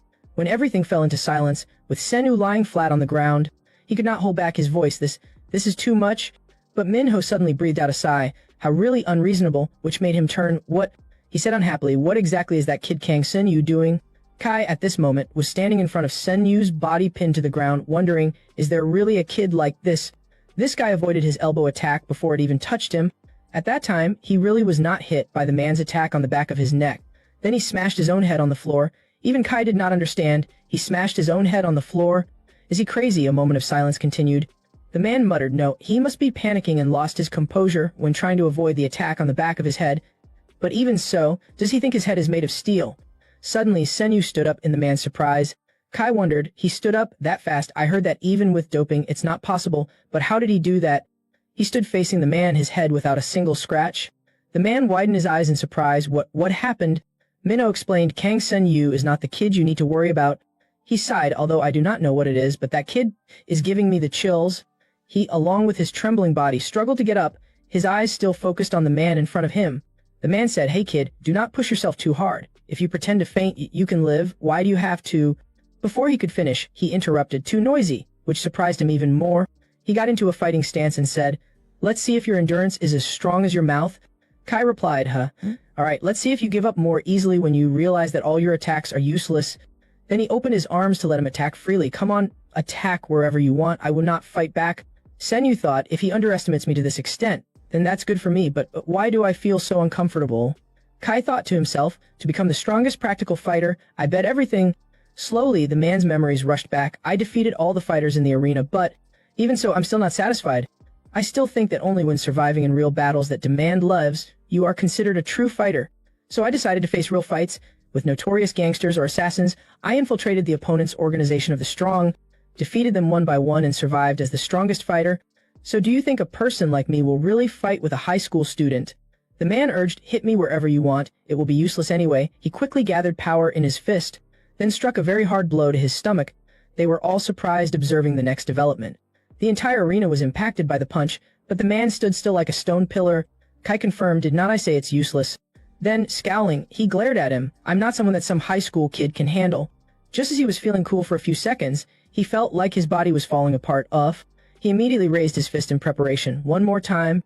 Just when the fist hit, he completely failed to keep his serious expression. It was as if his body could feel the pain now. Kai was knocked back, surprised and wondering what was that, when Senyu continued to kick towards his face. Kai protected himself with his arm. Then he punched angrily, yelling, "You liar." He immediately wanted to escape from the attack, gritting his teeth and thinking, "I have to dodge." But he could not. The man was faster than he was. Senyu quickly got another slash on his chest. He frowned, calculating in his mind, "I thought I had dodged it. First, I need to widen the distance." Then he quickly ducked and retreated. They silently looked at each other. Kai spoke up in dissatisfaction, "How many more chances do I have to give you?" He just chuckled at the so-called kind nature of Kai, which made him feel even more disrespected. Laughing, Senyu then held onto his torn shirt. "It seems you forgot what you told me earlier." He then tore off his shirt, revealing his muscular body, along with a bloody wound on his chest. Senyu's teammates were surprised. What's with that muscle?" He smiled, answering, "Did not you clearly say that you would not resist?" Kai quickly responded, "Yes, I admit that." Then he clarified, "I meant that you're not just a kid being dragged out as a sacrifice. But keep this in mind, everything is your choice." Suddenly, his muscles tensed, his power seemed to be activated around his arm. Senyu also got excited and grinned. Kai was officially serious. He was using 100% of his body's power. Kai's arm began to emanate an energy that looked like scales inside the blood vessels. Senyu smiled with enjoyment. At that moment, he knew that the man was using all his power to fight him, 100%. The smile on Senyu's face was bizarre. Everything was captured by the old man's eyes, who was puzzled. "That kid Kang Senyu is smiling. It seems that he is losing control of the situation." Amanda replied, "He's excited." He scratched his head when he heard that. "Excited? The opponent has increased his power to 100% and is about to attack." She said, "The reason is simple. He thinks that if the opponent has used all his power to attack him, it means that the opponent has recognized his strength," which surprised him a bit. "It's unbelievable. They put themselves in a dangerous situation, and they still feel excited." Amanda added, "It's not hard to understand. All fighters think like that, including me," making him curious. She said, "As a woman, I have suffered many disadvantages in terms of body. The fighters never fought me with their full strength. But when an opponent acknowledges me, I will fight with all my strength along with their seriousness." I became excited and fought to the end. As she said that, she smiled because of those memorable memories. The old man thought it was strange. "Oh, those are really hard to understand. I think now is not the time for him to act that, but to worry about his own life instead." Minho added, "I can also understand that feeling," making the old man even more surprised. "What?" He said, "I have a small build and limited strength since I was young. In every arena, I never received any recognition from my opponent. This made me angry and felt like I was useless." Finally, after many efforts, Minho also reached the opponent's abdomen, making him pant and look at him with surprised eyes. He expressed with enjoyment, "But when I got the moment when the opponent acknowledged me, I felt joy and excitement," making the old man feel like an ancient person. "Really?" He sighed, "So that's why he's acting like that. He can fight with that spirit. Then this match could bring a victory." At that moment, Senyu was determined to fight with a man who was twice as big as him. Kai's body was continuously emitting a burst of aura, as if he had reached his limit. Senyu smiled and said, "I'll attack first." After saying that, Senno rushed at his opponent and threw a lightning-fast punch. He hit the man on his bicep, making the old man in the stands gasp in surprise. The punch was quite strong. With that kind of damage, could he be able to do anything? It seemed that hitting the opponent would lead to victory, but his punch was nothing compared to Kai's skin. Even he had to admit, his skin is as hard as tempered steel. He then raised his remaining hand, preparing to punch towards him. "Since you attacked, then try to withstand this move." Just one punch in retaliation sent Senyu's body crashing to the floor in a defensive stance, the floor underneath cracking. The entire arena suddenly emitted a burst of energy, causing the ground and surrounding rocks to vibrate. Senna finally coughed up blood because of the extremely powerful force of the punch. The old man gritted his teeth. The punch was so strong that the ground shook. That strength is unimaginable. The man suddenly raised his leg backward. Then he kicked his knee down on where Senyu was pinned, blood shooting up from underneath. The old man was so worried that he could not say anything. But looking more closely, Senyu was no longer there. He slowly stood up, continuing to face the man. The old man went from one surprise to another. He dodged it. Minho diagnosed, and not really, he might seem like he dodged it, but he did not. Senyu looked back at his back. He gasped and was surprised to see a large scratch on his back, from which blood was flowing profusely. Sennen looked back at Kai, thinking, "The feeling is too strange. It's like I'm feeling..." Standing in front of him, I feel so small and pathetic. Kai looked down and asked, "You give up already, kid? You'll never have a chance of winning against me." Sen Yu did not concede and brushed off his threat. "Do not act like that. I will also have my own way of fighting against opponents like you." He then squatted down with his hand on the ground. "What you can do, I can do better." After saying that, he jumped up with the momentum from his hand, simultaneously raising his elbow high. He landed with an elbow strike, but Kai only needed a slight tilt of his head to easily dodge his attack. Sen Yu was currently in a kneeling position on the ground, cursing, "Damn it." The man started to get excited. "It's my turn now." Kai curled his lips, his eyes turning red. The old man quickly realized what was about to happen, a headbutt. At the same time, Sen Yu lowered his body, lifted his heel. "It seems we need to face each other in the literal sense." Immediately when Sen Yu and Kai jumped, they butted heads. A loud thud echoed through the arena, and blood started to ooze from where their heads met. However, his head was as hard as steel and was unharmed, while Sen Yu's was bloodied. He immediately fell down and knelt on the ground. His whole body was trembling suddenly, as if he had exhausted all his strength. The man said, "The outcome has been decided. All of your attacks are useless against me. Relying on talent and instinct alone will not allow you to defeat me." But instead of trembling in fear because of the pain, Sen Yu was smiling. His body was trembling because he was smiling. Kai was confused. "You're smiling?" He said, "All right, it's time to end this match." Then he threatened again with his muscles filled with energy. "If you do not stay put, I'll help you." Suddenly, he saw something. His body was emitting an aura like smoke, similar to a piece of iron being heated up in a strange way. He looked at him in surprise. At that moment, Sen Yu's body was steaming profusely, as if being heated up. The old man watched in surprise. What is that? What's with that temperature? The blood and sweat are evaporating." He slowly raised his head with blazing red eyes. Sen-Oh remembered himself as a child. "I never liked fighting. I was always dragged into arguments that made me feel like a monster, and I hated that. But being dragged here so unreasonably, is it possible that I'm finally driven to madness?" I cannot stop laughing. His mouth continued to curve up excitedly. He continued to think while kneeling. I cannot control the desire to fight with him. Suddenly, Kai kicked him. Sen Yu's eyes widened, and his nerves reacted like a warning. In an instant, he dodged the man's leg sweep with a full body jump. Kai did not expect this scenario. Sen Yu quickly flipped out, using his hands to grab the sides of the man's head. Kai was in disarray, too fast, while the man was unprepared. He headbutted him. Immediately, the old scene was repeated, but unlike before, Sen Yu was the one actively headbutting him. Kai was unprepared and easily took the damage. As fast as a flash, Sen Yu flipped to the other side. Then a straight kick was launched. Sen Yu's whole body flew horizontally, causing Kai to be pushed and slam his body into the wall. He landed lightly. The man leaned his hand on the wall, gritting his teeth and thinking, clearly this is not a human's movement anymore. Suddenly, he saw another fist flying towards him. He had just landed, and quickly jumped up and continued to attack, not giving the man a chance to counter. His head immediately slammed into the wall, as if merging into one. The man, reacting quickly, was able to catch Sen Yu's fist. Got it. Suddenly, he pulled his hand back, pulling Kai's entire body in surprise, then suddenly punched his stomach with a sharp punch as if it was a beast's claw. While the man's body was still suspended in the air, along with the still hot fist, Sen Yu punched the man's stomach again, causing Kai to jerk backward. He could do nothing but take the full punch. His mouth could not even close. Kai was pushed backward, maintaining his balance by dragging his heel on the floor to hold on. He was breathing heavily, tired, and could not believe his eyes. What is this? What is that doping? Is that kid not getting tired? While the man was talking to himself, he immediately rushed over after only a short time. He kept punching. Kai quickly grabbed his punch, then kicked back, but Sen Yu was no less in speed and quickly jumped behind him and continued to attack. Taking the opportunity when he had not turned around, Sen Yu struck him several times on the face, hip, and stomach. Kai lost his balance again, constantly cursing, you crazy bastard. When he looked again, what he saw was very familiar. It was Sen Yu's fist. He threw his whole body forward and punched him directly in the face, causing Kai's face to be splattered with blood. This time, there was no defense. His weakness was just touched, and he fell back, his back sliding on the ground. Kai seemed unable to maintain his consciousness, and could not hold his hand up. The uncle at that time was silent and could not say anything more. Kai's entire body was smoking, and lay on the floor along with a long slide mark. From the viewpoint from the stand, half of his body, because of the long slide on the ground, was soaked in blood, looking like it was scratched. The uncle was curious. It seems that guy is spilling a lot of blood. Will he die? Suddenly, Amanda said that's not Kai's blood, which made him ask, what? She replied, that's the blood flowing out from Kang Sen Yu's fist. Looking back at Sen Yu at that time, he was still maintaining his stance with his bloodied hand dripping blood. It seemed that Kai's body was too much for him. Although Sen Yu was a bit dizzy, he still did not take his eyes off his opponent and thought, what is this dizzy feeling? Sen Yu looked back at his bloodied arm. Uff, it feels like all the muscles in my body are tearing apart. The man slowly stood up in front of his staggering state. Sun Jian from the other room was also restless. How is Kai still standing up? The bodyguard beside her explained, Kai's skin doping seems to act as an extremely tough armor. Moreover, his rough and solid skin has made Kang Senyu's fist rip open to the bone.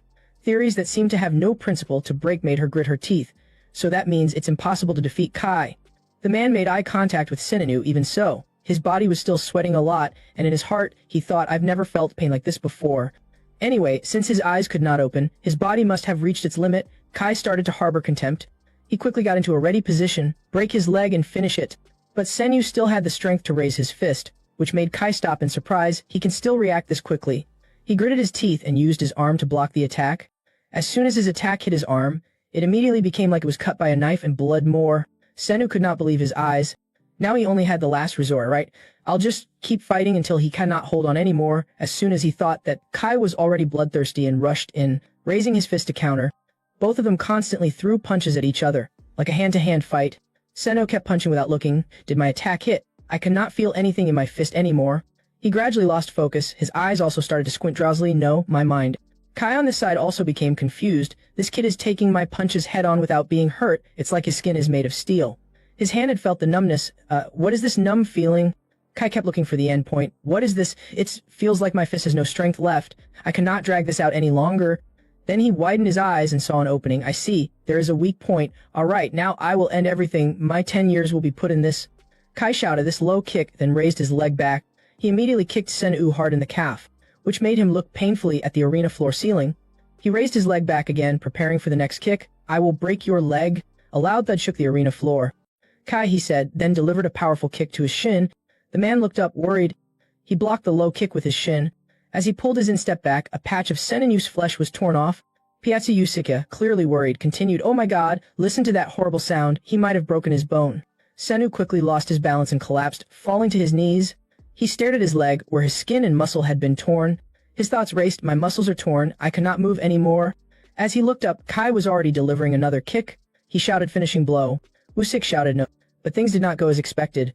Before his foot could reach Sen-U, Kai's leg snapped in half on the floor, shocking Kai. He froze, wondering what happened. Losing his balance, he quickly fell, using his one remaining leg to support himself. But at the same time, his forearm snapped as it hit the ground. The intense pain flooded Kai's mind with confused thoughts. Am I dreaming? It's clear there was no popping to strengthen the bones.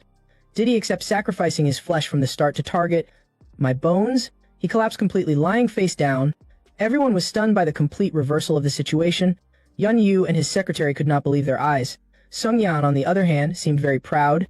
Kai's face was frozen as he pressed against the ground. Meanwhile, Sen-U slowly got up, panting heavily. Yun Yu exclaimed, That's astonishing. Min Sif explained the fight. Kai can fight without leaving a wound thanks to his muscles and tight skin, but that made his shoulder take too much damage. On the outside, it seems fine, but deep inside the bone felt like it was hit by a sledgehammer.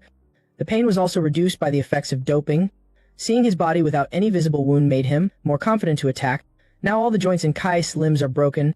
The drone began to approach to assess Kai's condition, and the contestant Kai is unable to continue.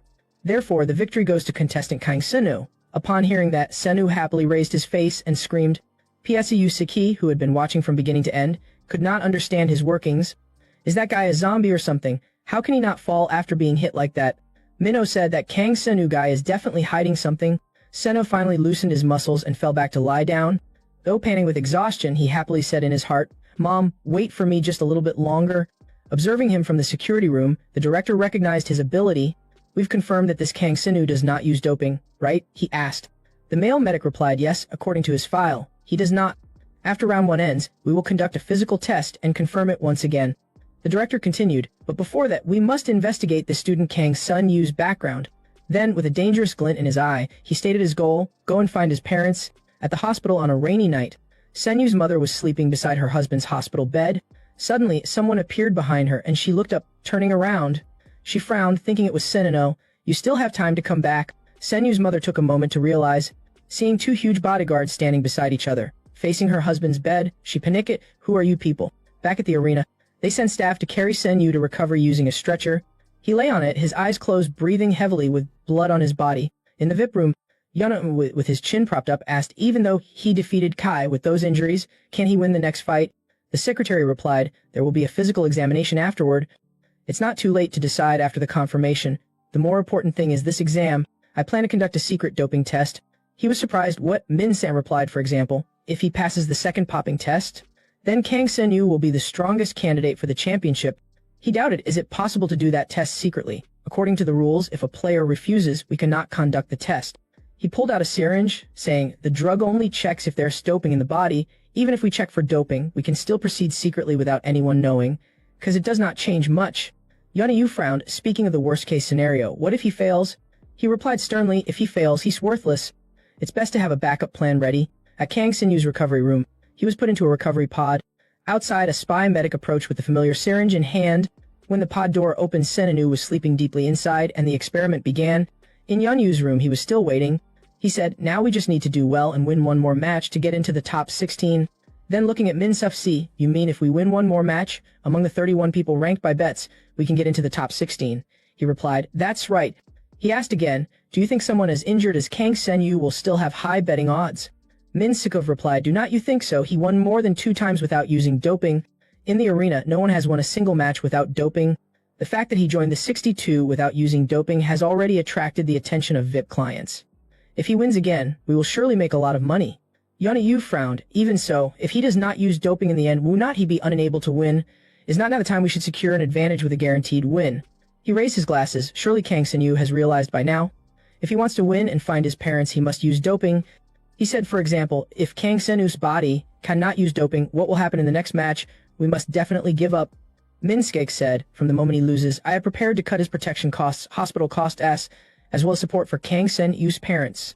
Yunu finally replied, okay, even so, there is no way Kang Sen-yu could hear any news about his parents. Min-skuk said, now just wait a little longer. The support will report on the doping results. He questioned, as expected of a secretary assigned from the arena, can you even conduct this secret test?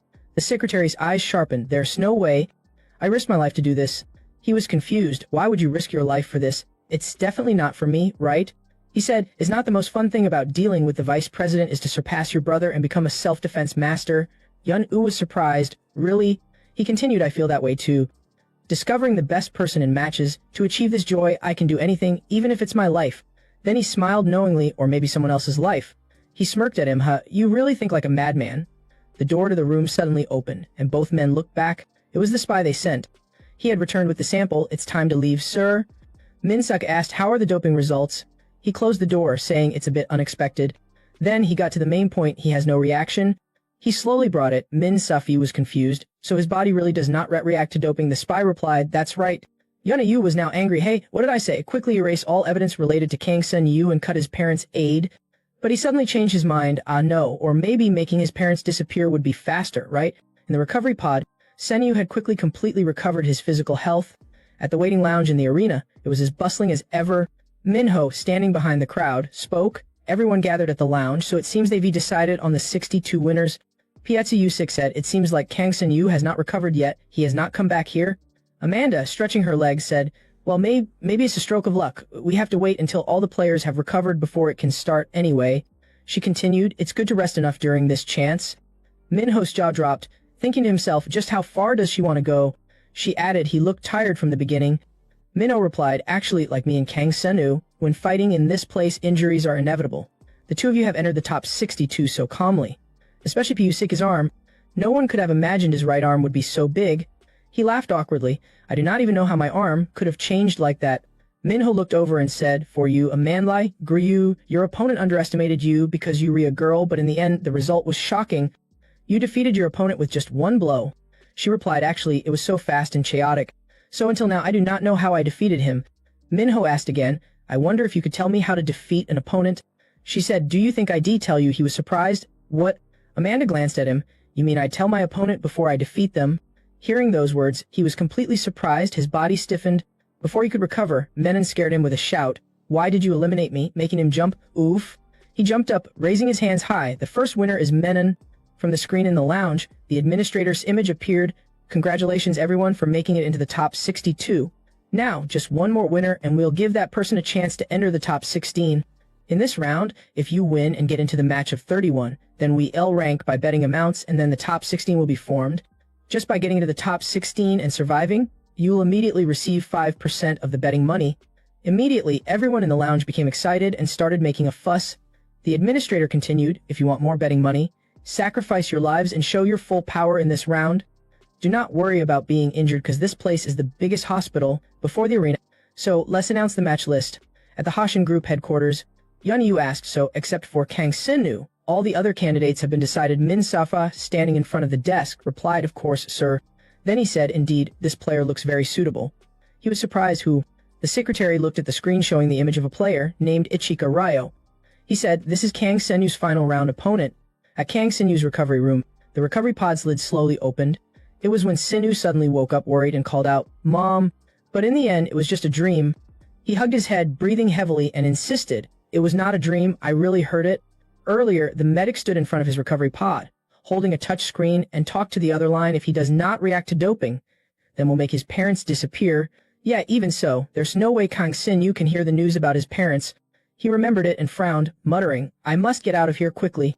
At the combat zone director's office, the director spoke, have you examined the student Kang Senyu's body yet? The man replied, yes, sir, there's something very strange. The director was surprised. Strange, he said. His bone density that we cannot strengthen with doping has increased tenfold. His face became serious. The director could only sigh, ha, this is insane. He continued, it does not stop there. He asked, is there anything else? He adjusted his glasses, looked at the tablet screen, and replied, his recovery ability is really fast. No, this is not recovery ability. It's more like regeneration. On the screen was the analysis of Kang Senyu's body and structure. The director stood up when he heard that. He continued, maybe this student holds the clue about body regeneration that we've always been looking for. The director asked again, it's really strange, have Kang Senyu's parents been secured? The man could only lower his head and say, I'm sorry, making him surprised. Why? He replied, when we got there, someone had already intervened. His face showed regret. Back in Kang Senyu's recovery room, he slowly stepped out of the pod. Senyu gritted his teeth, if I do not get out of here quickly, something might happen to my parents. He looked at the door to the recovery room and thought, damn it, there's no vent in here. Senyu walked to the door handle. I need to find a vent outside the recovery room. As soon as he opened it, there was a strange light outside. It was the appearance of a woman. He froze for a moment. She spoke, looks more interesting up close. It was Sung Yan. She smiled, reached out her hand to introduce herself. I'm Che Sung Yun. In response, Senyu hastily shooed her away. Quick, get out of here. She just stood in front of the door, blocking his way, and said, if you're planning to look for your parents, you do not need to anymore, which made him raise his voice. What is it? Sung Yan replied, because I've already taken them away. He was surprised. What do you mean? At the office of Vice President Yunyu, the second son of the Hosen Group, he asked, someone has already dealt with Kang Senyu's parents. What do you mean by that? The secretary said, judging by how cleanly they disappeared without a trace, the people from the combat treatment facility probably took action. He questioned again, the combat treatment facility. He replied, yes, because they always handle the difficult elements first. Yunyu's lips curled slightly. They are indeed a cunning bunch. It's perfect timing, so we do not have to take action ourselves. He looked up, have you approached the next fighter yet? The secretary replied, Vice President, you do not need to worry. At the combat treatment facility, if a VIP wants it, they can call them to the VIP room anytime. Furthermore, in the restricted area, they can go anywhere. Yunyu was surprised. They'll go among those monsters. He answered, yes, that's right. Among the VIPs, some are curious and willing to pay just to take a tour. But touring the combat zone is not a good idea, except for the VIP rooms. But safety cannot be guaranteed either. Back in Kang Senyu's recovery room, Sung Yan slowly closed the door. The truth made him shout, you said you took my parents away. What do you mean by that? She quickly covered his mouth, raising a finger to signal silence. Shush, speak softly if you want to save your parents. Then run away immediately. Now is not the time to save them. He quickly pushed her hand away. What do you mean? Sung Yan replied, as you know, Che Yanu, who used to be your is trying to cut ties with you. He's trying to get rid of your parents. But the loan sharks you bankrupted are also after you, which made Sen-U click his tongue. She continued, because I wanted to talk to you privately. I did not bring a guide. From now on, listen carefully to what I say. I really hope your parents are safe. Sen-U still could not hold back his anger. Who are you? What do you really want? She calmly said, I am Sung Yan. I only want one thing. It's you, which made him surprised. Sen-U gritted his teeth. What nonsense are you suddenly spouting?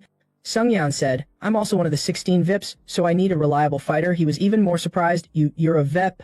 Sung Yan laughed and said, although I'm still young, not long ago, I used to be one of the owners of the Hosen Group. If I say I'm the half-sister of Vice President Che, Yunyu, the second in command of the Hosen Group, you'd understand better, right? He could not help but be shocked. What? Sung Yan then said, now I've been kicked out of Hosen because of the second in command's division. I was planning to quit anyway. Business is going well now, so it's okay.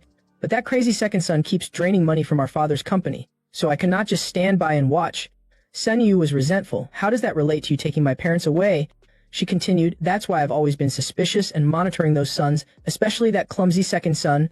But when I saw him focusing all his attention on you, I also investigated and tried to meet your parents.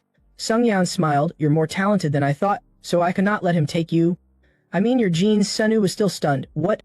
Sun Yu stammered, genes, my genes. She said, now, what's more important is that the forces targeting your parents have not stopped yet. He looked up, if escaping is also ineffective, then what should we do? She replied, for sure, there is only one way for you and your family to survive. He bit his lip. Away, what way? Sung Yan replied, it's victory. The answer made him dumbfounded. She smiled and said, I'm betting everything on victory in the combat treatment facility. I plan to make a deal to take down my 2 older brothers. The grand plan surprised Sin.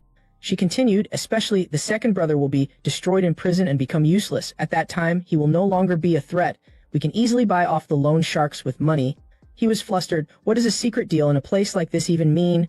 Sung Yan seriously said, if you do not follow the fair trading rules in the combat treatment facility, because here everything will be resolved quickly in their own way. He frowned, glancing at her. Are you planning to risk betting on a life or death deal like that with me? Sung Yan crossed her arms. It's not just me who needs you. When entering the round of 16, the fighters who are not chosen by a VUP will be immediately eliminated. Senu quickly said, then how can I be sure that my parents will be safe? How can I trust people like you? Sung Yan said, here you're not allowed to bring phones or anything, so I cannot show you. Hearing that made him exclaim, what? Sung Yan continued, however, if it's someone who is able to share deep secrets with your parents, then they must be very trustworthy, right? Senyu stood there. What? Sung Yan said, especially the information related to your genes and your parents' past. Senyu started to panic. What exactly do you want? What exactly is it? Suddenly the door opened. A drone slowly entered to check. Sung Yan leaned close, whispering in his ear, remember this, I will protect your parents at all costs, so you must not run away. At the same time, the drone spoke, it's time to return. Sung Yan quickly turned and left, reminding him, you do not need to worry about anything else. Just win with me, that's enough. Senu watched her back and bit his lip. At Combat Treatment Facility number 10, room for 5 people, Wusik said, this has significantly increased our prize money. The ranking is now displayed, Amanda 19, Wusik 22, Minho 28, Minon 45 and Senyu 62. He pondered, Kang Senyu is ranked 62nd. Minho spoke up, perhaps the injuries and having to go to the recovery room have significantly affected him. No matter how outstanding his combat performance is, no one would dare to bet on an injured player. Suddenly the door opened. A drone slowly flew. Finally, it announced, player Kang Senyu has returned to room number 10. Senyu slowly appeared at the doorway. Wusik happily spread his arms. Oh, what's going on? You look healthier than I thought. How much rest did you get that your face looks like that? He became surprised. Senano at this moment bit his lip and asked, how can one win without getting injured? He trembled and continued, I have to get into the round of 16 at all costs. If I cannot get in, my family will. Whatever it is, please tell me. I will do everything I can. Please help me, Senyu said loudly and resolutely, which made Wusik call out to him, Senyu. Senyu's face darkened. It really is not going well, is it? Immediately, Amanda spoke up, a special technique, which made both men turn their eyes towards her. He was surprised. A special technique, she explained. It's very difficult for people without their own special techniques to gain an advantage in a fight. This is even more true when facing the giant monsters in the combat treatment facility. She asked again, so what are your strengths? Senyu stammered, Surprisingly, Wusik knelt down and gently touched his leg. What about a low kick performed with the shin? He looked at him in surprise. He continued, very few people can control their feet as smoothly as you in the fight with Kai. You trusted your shin so much that you dared to use it to block a low kick from a well-trained opponent. Wusik tried a kick, saying, recently the techniques for low kicks have become much more sophisticated. Many opponents have been defeated with just one accurate kick. Kang Sena, do you want to try your hand at a low kick? Sena quickly kicked out straight, instantly generating a strong force. Wusik was happy. What was that? What was that loud sound just now? He scratched his head. You're really crazy. Suddenly, from the door on the other side, a voice echoed, attracting everyone's attention. Wusik was stunned. What's that sound? Finally, what is this noise? That sound came from the end of the corridor. It came from a closed room. Inside, a man was throwing punches into the air. The wind also blew strongly, creating a tremor and destroying the tiled floor. His name is Ichika Ryo, ranked 15, belonging to the Kudo fighters. Wusik laughed and added, if you can defeat your opponent with a kick like that, your chances of winning in hand-to-hand combat will increase, so you can advance to the next round more safely, and your prize money will also increase. Suddenly, Menum behind Senyu spoke up strangely. It's not that simple, which immediately made him say, huh. Then, startled, they faced each other. What? He raised his head and said, do you know what Kang Senyu's special move is? He was surprised. What? Menon pointed at his forehead. It's that headbutt. He gave a strange smile. How many headbutts can you take? from the strongest champion. The fact that you can fight normally after taking those headbutts means your skull is also quite hard, Menon said, sticking out his tongue, looking weird and caressing his head. Woo-sik looked at Senu, who was struggling against him, and said, "You know that while headbutting is strong, the person using it is also damaged correspondingly. And when headbutting strong opponents in combat, the chances of you suffering brain damage are quite high." Menon added, "You really talk strangely," which made him surprised. "What?" He grinned. "Once you're in here, who is not putting their life on the line?" Everyone was dumbfounded after hearing that. He said, "If you keep hesitating and not deciding, you will not achieve anything." Then Menon, like a madman, made a throat-cutting gesture and stuck out his tongue, saying, "Ha, then you will have already taken a big defeat for yourself." Woo-sik could only grit his teeth. Menon continued, "But it seems like that's not what Kang Sen-yu is currently worried about, is it?" Woo-sik was surprised again. "Oh!" He then said, "Have you looked at your next opponent?" On the match board, Han Min-soo, ranked 9th, was scheduled to fight, along with Pushus, at the management area. Inside the security room, the director picked up his tablet and looked at it. This guy's reactions to the stimulant are terrifying. On the tablet screen was the information of Min-soo, this Han Min-soo. It was a good idea to bring him here. He happily spread his arms, while behind him was a large laboratory, storing regenerated fighters. The director said to his staff, "He's the doctor's son, right?" He bowed his head in sorrow. Finally, he said, "Thank you," then bowed. "It's all thanks to your help." His face began to twist. Inside his mind, thoughts appeared. "I did the right thing, because I had no other choice." When I did not know about the combat zone, old memories came flooding back. He used to go to work and come home like any other employee. Opening the door, he'd call out, "I'm a bit late. Sorry, son." My son had a rare muscle atrophy disease. He recounted. At that time, the scene in front of him was Min-soo with a bony body, lying in a puddle with a glass that had been accidentally dropped and broken. He could only weakly say, "Father, I fell, I cannot get up," which broke his heart. Tears flowed down his cheeks. I could not do anything at that time. I was just an ordinary doctor. When I was hopeless, thinking everything was over, I received a message from the director, whom I had never met. I did not think they would call me to the morgue where the hospital operated. He opened the door and entered. It was a path leading to the basement. The crazy thing was here was a series of the director's human test subjects. The chambers always had breathing tubes and liquid infusions. At the place the director called me to, there was a list of well-known scientists and businessmen that you only need to hear about to know. I did not care why they were doing this. But when I saw the results of the doping tests here, I could not stop my tears. My son could be saved. The director appeared behind him and spoke up. "Doctor, how do you feel about this?" He immediately startled and turned around. He raised his hand, saying that your son can participate in the project. He was touched. I was too excited that I forgot many things, but thinking about it, I could not let my son be a guinea pig. At that time, I started running to my son. At that time, my son had lost hope. When he got home, he saw his poor son trying to hang himself and end it all. He immediately ran to him, hugged him, and pulled him out. I was able to save him in time, and at the same time realized the situation I was in. When hugging Min-soo in his arms, he weakly begged, "Father, please, let me..." He was in excruciating pain. In the end, I could not do anything. I had no choice but to participate in the experiment. Did I have any other choice in that situation? I did everything for my son, but now he's become a monster. Beyond that darkness is the Min-soo of today. He stood before the arena gate. Drones hovered above, announcing 12 contestants enter the arena. Min-soo headed towards the open gate. He slowly emerged, his eyes with eerie black pupils, and standing in front of the arena was Woo-sik. He rotated his wrist, his face serious, and said, "Let's begin." Isekai ranked 22nd. Fighting Han Min-soo ranked 9th. The drone announced, "This is the match between player Piuchi, ranked 22nd, and Han Min-soo, ranked 9th. Match start." As soon as the command was given, Min-soo immediately lunged to attack, while Woo-sik raised his arm in defense. But things did not go as planned. He attacked the weakness of his shoulder, and just a slight pressure made it bleed. This was completely unexpected, making Woo-sik surprised. "My arm." The spectators were immediately astonished. Minho grimaced, using a dagger technique in barehanded combat. PCU-6E probably did not expect this. Suddenly, Min-soo's finger could not be pulled out. This made him grit his teeth. "What, is he clamping my finger with his muscle?" Woo-sik spoke calmly. "Hey buddy, do not you think you're standing too close?" At this moment, his arm stretched out, his palm open, making Min-soo even more confused. Instantly, he landed a palm strike on his face. Unable to resist or retreat, Min-soo was immediately grabbed. Woo-sik quickly slammed his fist onto the arena floor, hoping to smash his head down with it. The tiles underneath cracked.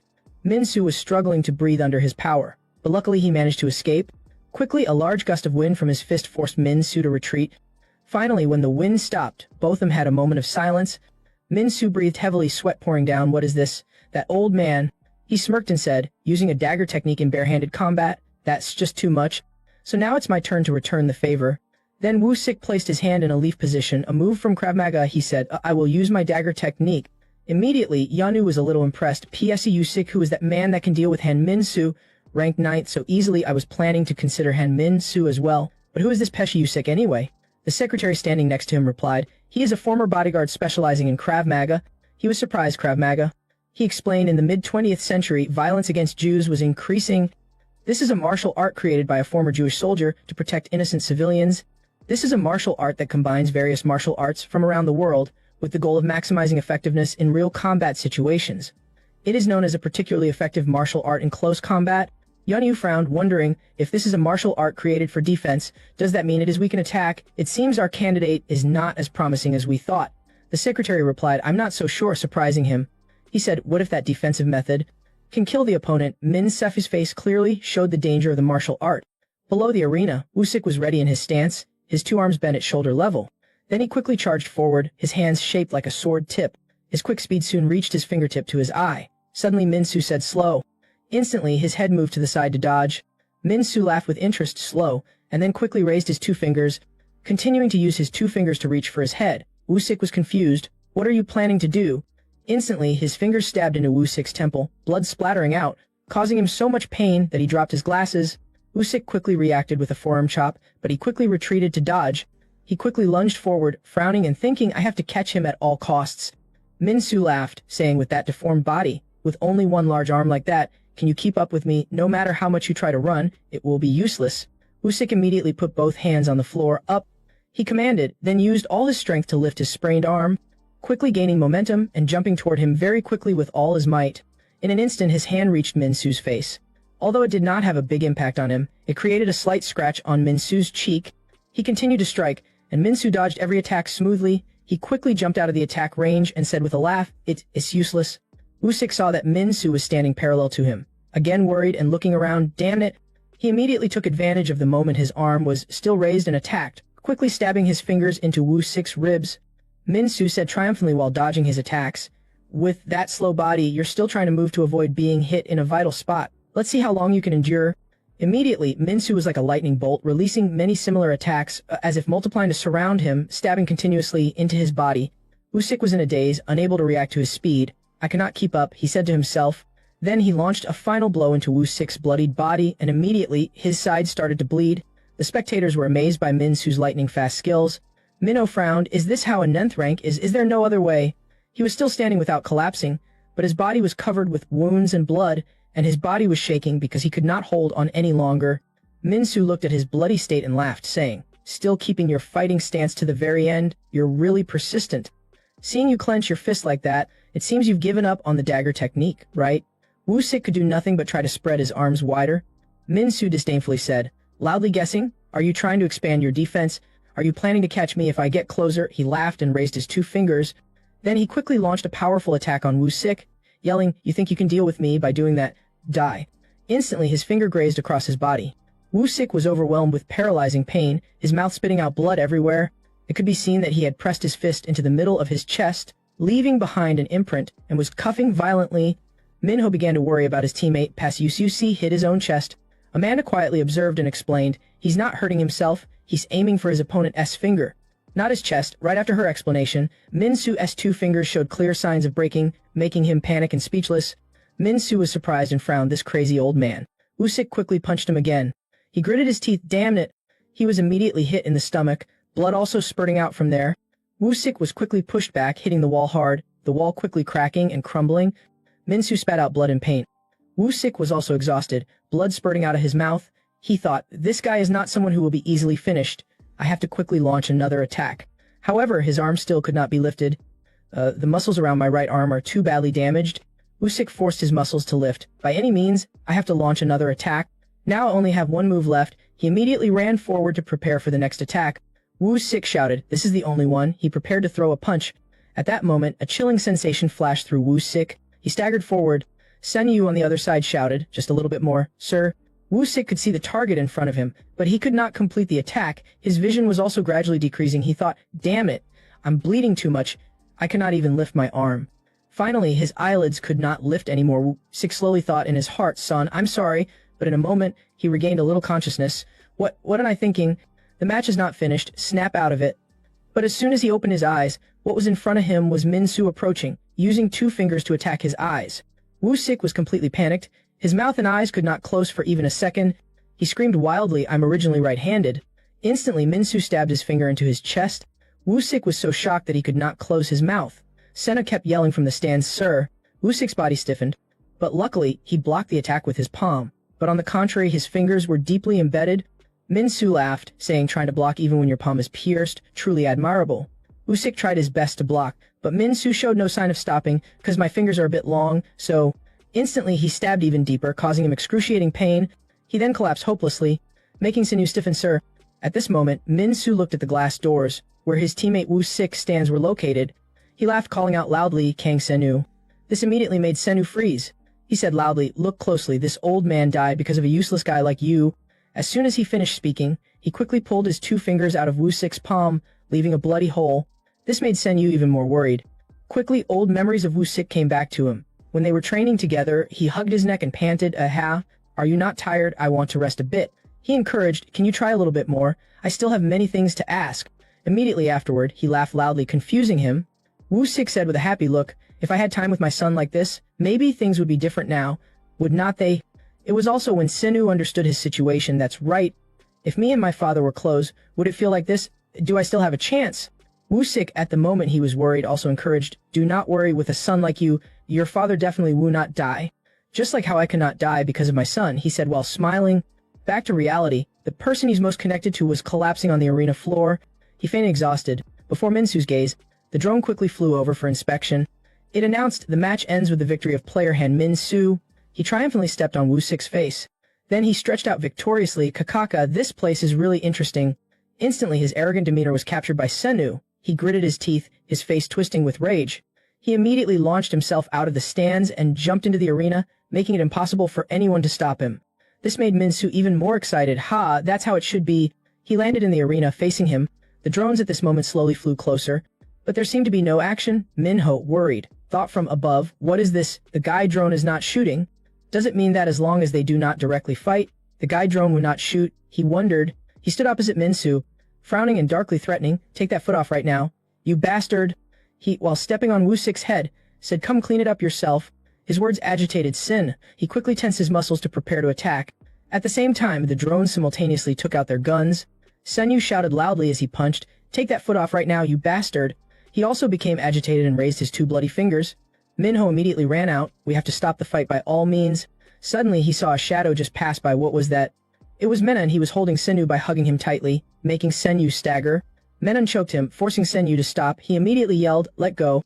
He kept smiling, saying, "Hey, you must use the headbutt I taught you before you die."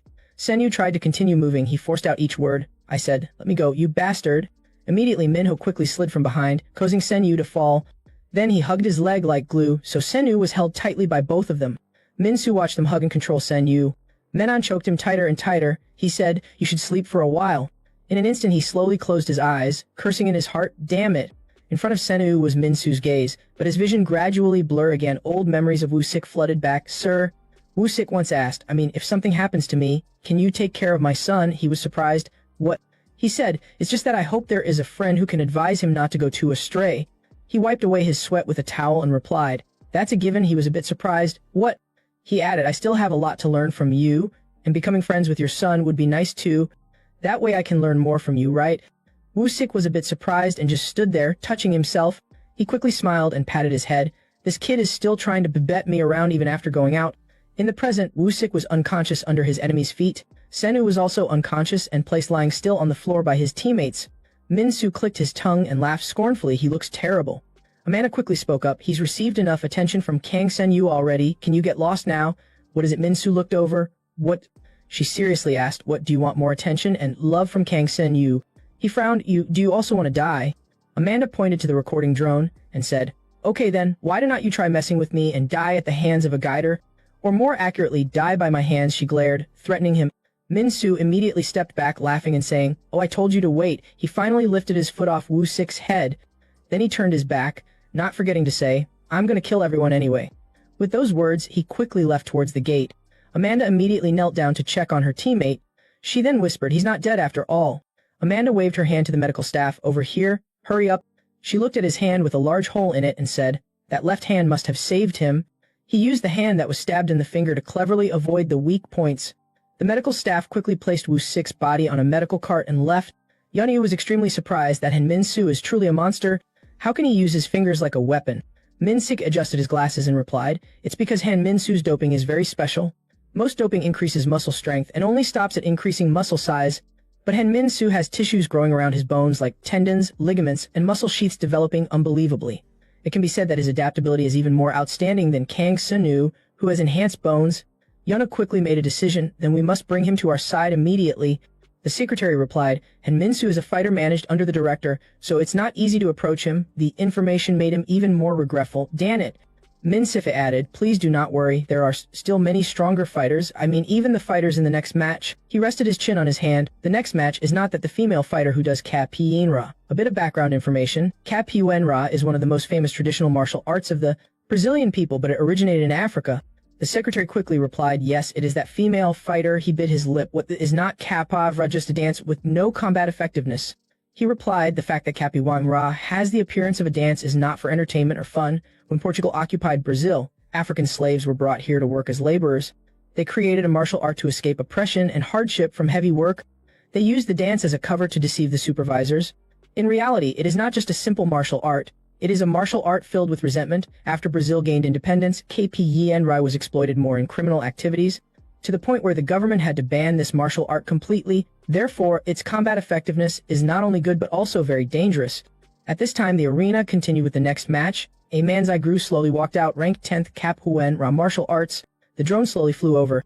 It announced that all the fighters for the next match have entered the arena. Amanda glanced over. She noticed her opponent, a blonde man. He is Go Hyaksu, ranked 10th, mixed martial arts. Immediately, the drone announced the match between a manly Guryu and Go Hyaksu begins. She quickly took a fighting stance, but her opponent did not make a move. Seeing that, Amanda thought, he really looks down on me. He's completely unprepared. Then I'll make the first move, she thought, and immediately braced her hands, lifted her leg, and kicked towards him. But instead of dodging, he stood still and grinned strangely.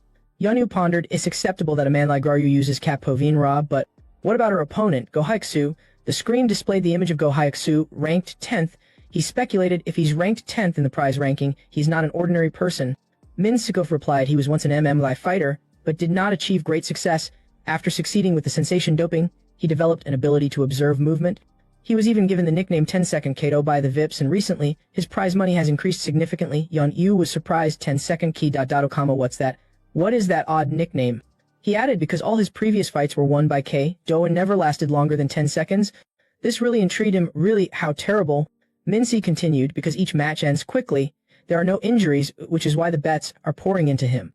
It's the reputation of ending the fight in 10 seconds that helped him climb to a high ranking, he said. If he still keeps that reputation in this round, Minsky chimed in, if things go that way, he would not just receive a large prize money but also quickly climb to rank 5. If he keeps his unique 10-second toe nickname. Back in the arena, the man standing in front of Amanda is Go Hyaksu, ranked 10th, mixed martial arts. The drone spoke, a man Guru versus Go Hyaksu begins. The time started to count down, constantly jumping from the smallest numbers. But after not seeing her enemy make a move, Amanda thought to herself, is he still looking down on me? He's completely unprepared. Then I'll attack first. Right after thinking that, she braced her hands and kicked her leg out. Her foot was about to hit Hyaksu's head, but he just stood there smiling, thinking even the high-ranking ones are mesmerized by my relaxed defensive stance. Is not that so? As soon as he thought that, he immediately dodged to the side quickly, continuing to think, attacking freely, my ability to observe movement can see everything, even if I do not have a defense. In the 8th second, Aiksu caught Amanda's leg. I can react immediately at any time. He smiled savagely, preparing for his finishing move. It's over. But when the 9th second arrived, Hyaksu realized his face was about to hit the floor, making him stand still. Hell, why am I on the floor? As fast as lightning, his head was smashed into the floor by Amanda's leg, splattering blood. Hyaksu did not even know what was happening. His eyes widened, and he stammered in his heart, my 10 seconds. By the 10th second, the opponent who was said to be a formidable opponent finally fell to the ground unconscious. The drone flew over to check. It quickly announced, the match ended with the victory of Amanza Gru. There are techniques that cannot be done by feeling, which immediately made Yan Yu exclaim, what is happening? Min Sif explained, he just thought that avoiding one attack was a successful defense, and he immediately switched to a counterattack. He wondered, avoiding an attack and then launching a counterattack is not that obvious. Min Sif replied, Go Hyaksu is also like that. Usually, strong kicks to defeat an opponent will compress energy on the opposite side of the point of contact, and then release the energy towards the final point of impact. If the first attack fails, there will not be enough time to compress the energy again, so it will be difficult to attack faster than the opponent's counterattack, and it will be difficult to concentrate the force into the kick, especially when both are in the air. It becomes even more difficult. This is because there is no stepping ground to compress and support the force. He asked again, is not a man Legros also in the same situation? Clearly, they were both in the air, and the first attack also failed.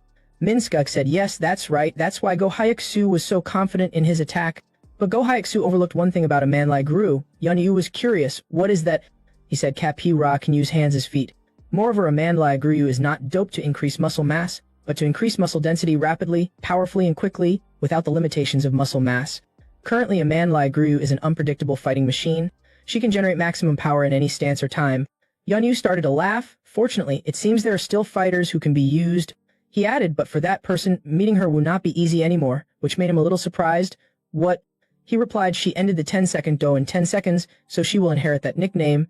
All the bets that the VIPs poured into the 10-second K. Do will now go to Amanda. Amanda has many eyes on her, increasing game money and also rising in rank continuously. Yeon-yu clicked his tongue. Tusk, you mean it's impossible to compete? Min Selfie laughed and said, do not be in a hurry. There are still many strong fighters behind. He asked again, is the next fighter the 10-time champion? He replied, that's right.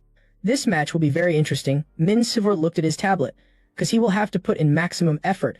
When he opened his eyes, the first thing Sen-yu saw was Minho. He was standing in front of him and asking, hey, are you awake yet? He immediately jumped up in worry. This is the recovery room. Sen-yu was placed in the recovery chamber. He stammered stiffly. Well, what? Why am I here? Sen-yu was panting. Then he immediately turned and asked, sir. He started to sweat. Could it be? Amanda flung the door open, standing there and replying, he's still alive. Minho was quite surprised at the speed of her appearance. Yuri already done. Amanda added, I'm sure I heard breathing. That statement partly helped Sen-yu breathe a sigh of relief. She looked back at Minho and asked, Kim Minho, your match is coming soon. Should not you be doing warm-up exercises? He only said one word, I know. In his heart he was already thinking, this time's opponent could be the reason why I came here. The person who invited him earlier had said, you will definitely meet the one who killed your brother in a fight. Minho was doubtful. How would I know when I do not even know his name? He revealed a truth. What's certain is that that person has entered the combat zone and is a former boxing fighter. This made Minho extremely shocked.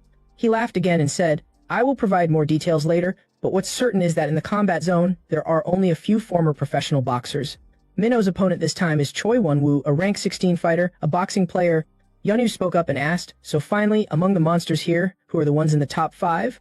The secretary looked at his tablet and replied, first, the fighter at rank 5 is Lev, rank 5, System of Martial Arts. A bit of background information. System of Martial Arts is a Russian combat martial art originating from the country's military force. It's not just a self-defense martial art, but also a system of training, both physical, mental, and emotional. He continued, a bodyguard who came from the Russian Special Forces. When he was a bodyguard, it was said that none of those who endangered the life of his clients survived. In the past, while on bodyguard duty, he was in danger of being investigated for using excessive force when taking down 8 people targeting his client at the same time. His former employer immediately cut ties with Lev, who was in a state of madness. The one who baptized Lev and hired him as a bodyguard is also participating in this tournament. That person is Michael Lee, chairman of the Pei Nai, a military company. Yeon-yu clicked his tongue. Teska, as expected. You need to have that kind of relationship, right? He said, now because he has succeeded with vitality-enhancing doping, he has no choice but to get into rank 5. And at rank 4, regarding Han Sang-soo, chairman of the largest construction company in the country, Aran Construction, Go Hyuk-soo ranked 4, Real Combat Taekwondo. Some background information. Real Combat Taekwondo is a style of training and applying Taekwondo in reality, focusing on combat and self-defense rather than performance or competition aspects according to the rules. In real combat, Taekwondo is applied to handle real confrontational situations where there are no rules or referees like in the ring. Min Skofi recounted he grew up with respect and admiration for his father, who was a master at a Taekwondo dojo, but for some reason separated, switched to real combat Taekwondo and entered the competitive martial arts world. He was surprised. Taekwondo is not that a martial art that is only used in tournaments. He replied, there used to be a documentary about Cap-Ra, in which many masters of famous martial arts participated to test the speed and power of kicks from each style. While many martial arts produce a kick power of about 400 kilograms to a maximum of about 700 kilograms, the kick of a P-Zinra reached 860 kilograms, making everyone amazed. And finally, Taekwondo was also tested, and the power was terrifying, up to 1043 kilograms. Hearing this, Yeon-yu stood still. What? Min Saifei added, especially Go Hyung-ho is a real combat taekwondo expert, currently with his success in using elasticity-enhancing doping. No one can match him in being able to generate the power of a single kick. And at rank 3 is Ryan, a doping addict brought in by Go Yaesu, chairman of the pharmaceutical company Cat Bio. He did not care about any means or methods just to increase his physical strength, a madman who implanted steel into some parts of his body just to increase his physical strength. Currently, because of his drug addiction, his mental state has become disordered and now he is a crazy warrior. And the person ranked second in the current ranking is a wanted criminal, Mate Rim, holding rank 2, a hitman. The one who hired this person was Park Dong-soo, chairman of the loan shark company Pine Life. He frowned. A fool like Park Dong-soo still managed to get into rank 2. Min Skuk said, although he is a lesser-known fighter, what is certain is that he is a lunatic who came here to escape the pursuit of the police and satisfy his passion for killing brutally. His fighting style is too unreasonable and powerful. Most people have not even understood what's happening before they re-killed. This made him exclaim, damn, all these are monsters. He then continued to observe the screen, but the winner of the previous tournament, and currently in rank 1, is truly a monster. He spoke up, if it's rank 1 then. Suddenly a fighter with a huge body directly broke through the door, surprising both Min Saisif and Yun Yu. He frowned, who is it? The guy gave a scary smile, only saying one word, I'm sorry, I have trouble controlling my strength. Looking at his physique, he could also be considered a wrestler, and also the person they were both discussing. His name is Cam, rank 1, Gurkha mercenary. Yun Yu was so scared that he fell backward, shouting, Guy drones. Immediately the drones flew over. Suddenly a man walked in, putting his hands behind his back and standing behind Cam. He called out to Yona, you useless piece of shit. He immediately recognized him, He said, you think that just by following me here, you can defeat me. He was none other than Chayak Hyan, the first executive director of the Hashin Group. Do not forget our bet, and be prepared to face the consequences. He could only clench his teeth in silence. He laughed and said, Howa, a bet about resigning from the company, and bringing in a high school student, so foolish beyond redemption. Yun Yu endured the insults without being able to resist. He sneered contemptuously. Do you know what happens when you violate a bet in the combat zone? You better not think about quitting and beg for help instead. Then he left with his number 1 fighter. Not forget to wave goodbye. How well, have fun with the high school student. This made him scowl, that bastard. Then he turned to Min So-si, what are you doing? Quickly find someone who can defeat this Cam guy. But he suddenly held his head, trembling and saying, no. Is not it too late? After all, victory will still come from the top 5, right? Min Skuk said the odds are high but not certain. He was surprised. What? He replied, because the effect of doping is unpredictable. Some fighters suddenly become championship contenders after the second doping test in the top 16 round. Although it takes a bit of time, I am searching for such fighters.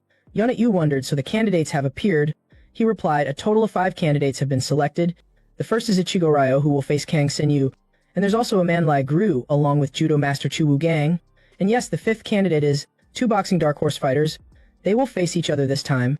In this match, it's Kim Min-ho, ranked 28th, fighting Choi Won-woo, ranked 16th. Soon, the time for the match arrived. Min-ho stood opposite Won-woo. He quickly stepped into his stance, speaking, do you know someone named Kim Min-sung? Kim Min-ho, ranked 28th, is a boxing fighter. The guy on the other side had a black mark on his forehead. He was Choi Won-woo, ranked 16th, also a boxing fighter. He replied, how could I not know? Min-ho immediately bit his teeth in annoyance.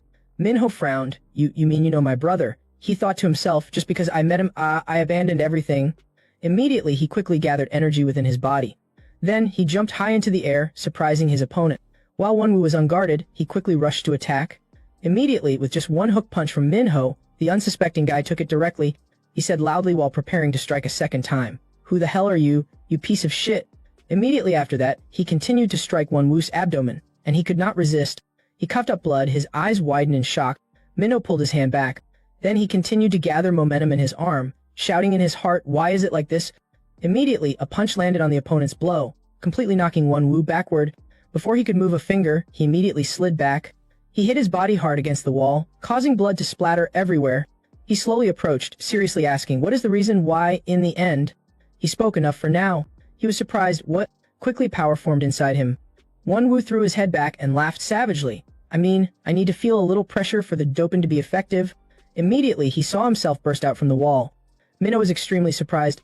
He laughed and said, I really want to know, with the same speed doping, is there different levels or not? As soon as he landed, he quickly wound up his arm. But as he went to strike, he could not see Won-woo anywhere. In an instant, the guy from the side punched Min-ho, causing his face to splatter with blood.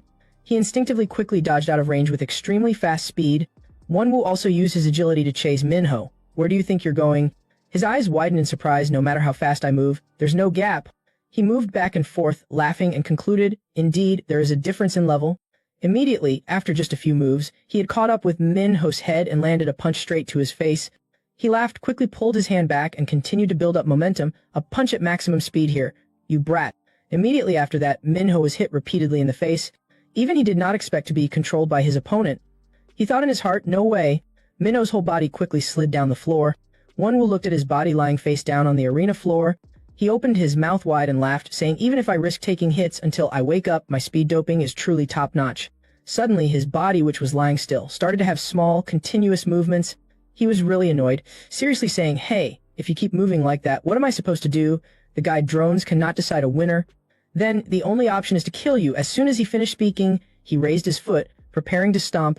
Minho, at that moment, recalled his memories. His voice echoed, his brother was watching him exhausted, saying, when you think not only the opponent, but yourself as well has reached the end, take one last breath. His brother took a deep breath to show Minho, it will give you one last chance, your final breath.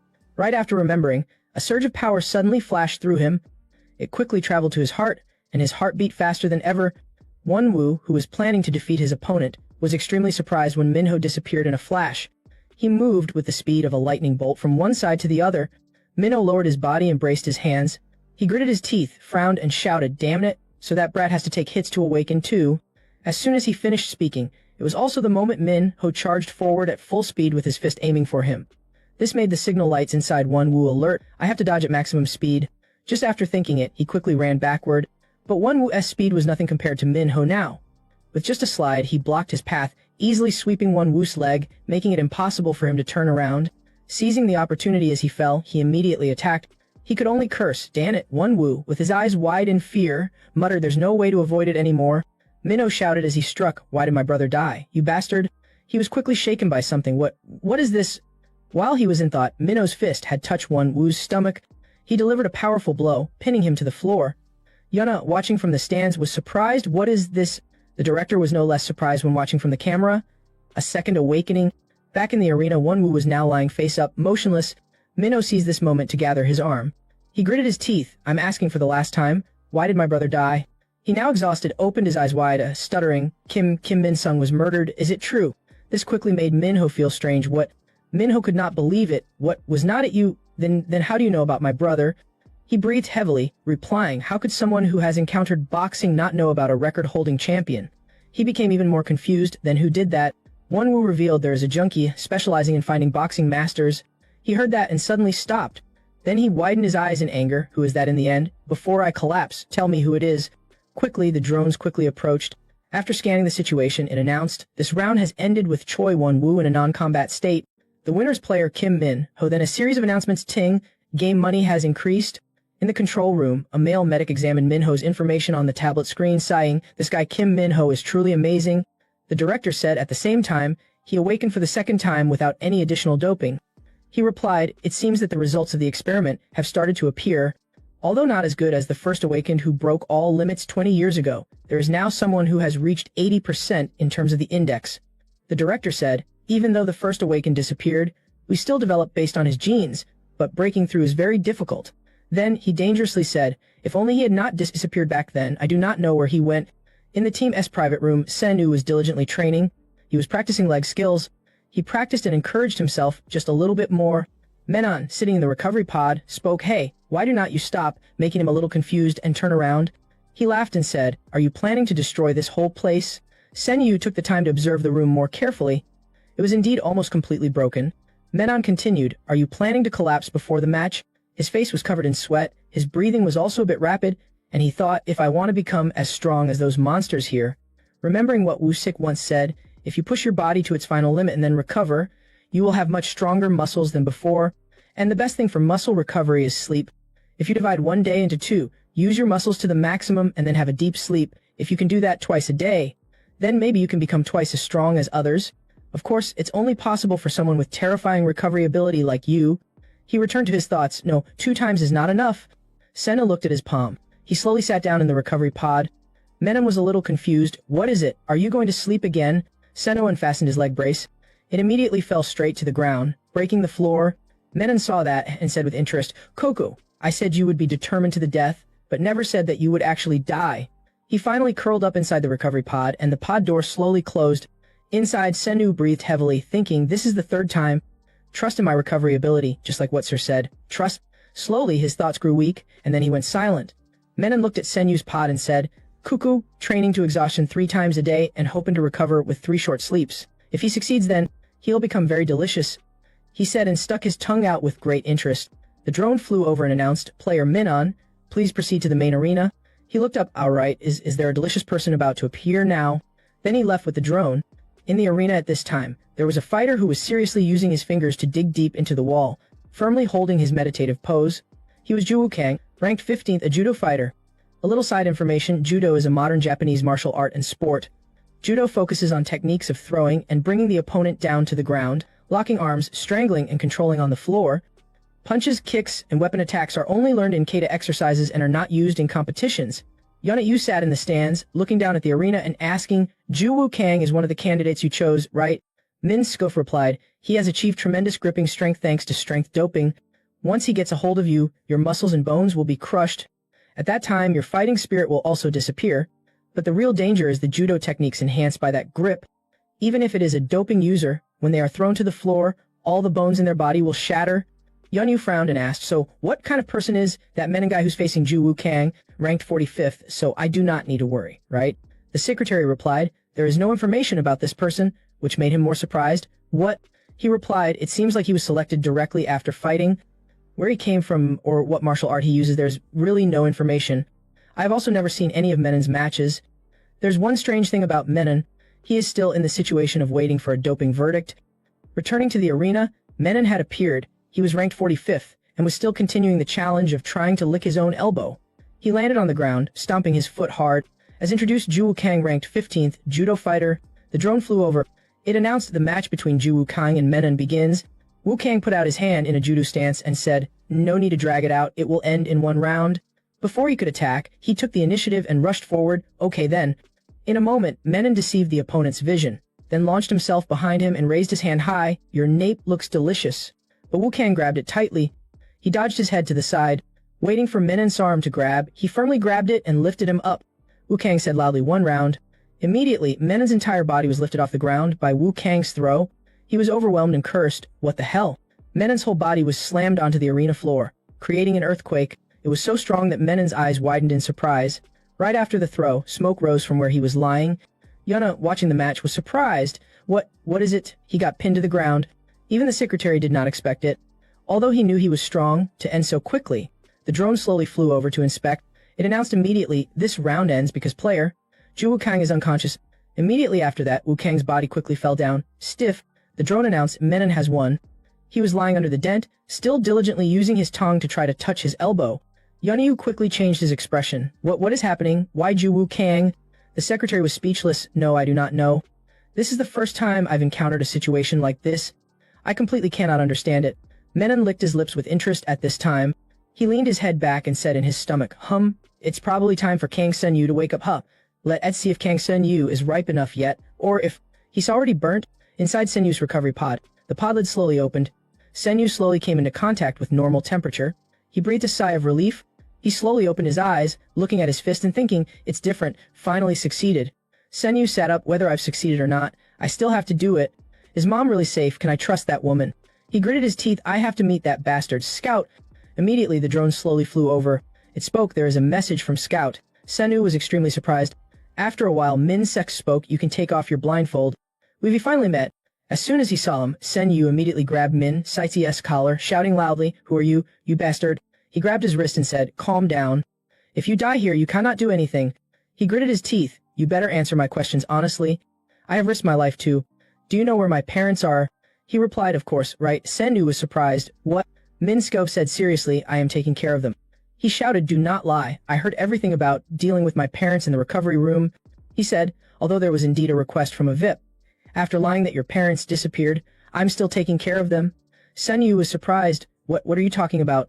Min Sikov replied, anyway, I bet everything on you, Kang Senu, regardless of the doping issue. Director Cheon finally followed my choice too. He was so shocked that he slowly backed away. No way. Surely he said. Did Kang Sen-o really believe that he heard the story about his parents in the recovery room? Are my employees not? Hearing this, he was even more shocked. What? Min Scafi continued, hearing that your parents would be dealt with in the recovery room right after waking up. Che Sung Yan appeared in front of you. Do you think that's a coincidence? Did she say she was taking care of your parents? There is no truth from that woman. Indeed, the president had to personally fire her because his two sons only knew how to endure. Senyu bit his teeth and frowned. You think I'm stupid? You think I'll be tricked again? That woman definitely knows where my parents are. He replied then, what proof did Che Sung Yun give you that she was with your parents? He could only stammer. That's because I could not bring anything here. He then rolled up his sleeve and said, is that so then? How about this? Then he held out his arm to Senyu. It was his mother's writing, engraved on his arm. Son, I'm still well, so do not worry. Senyu was immediately stunned. This is definitely my mother's writing, Min Sok said, because there is a date written on it. Now you know who they are with. He slightly lowered his face. There can be many written words. He seriously said whether to believe it or not is up to you. Kang Senyu, first let me share my plan with you.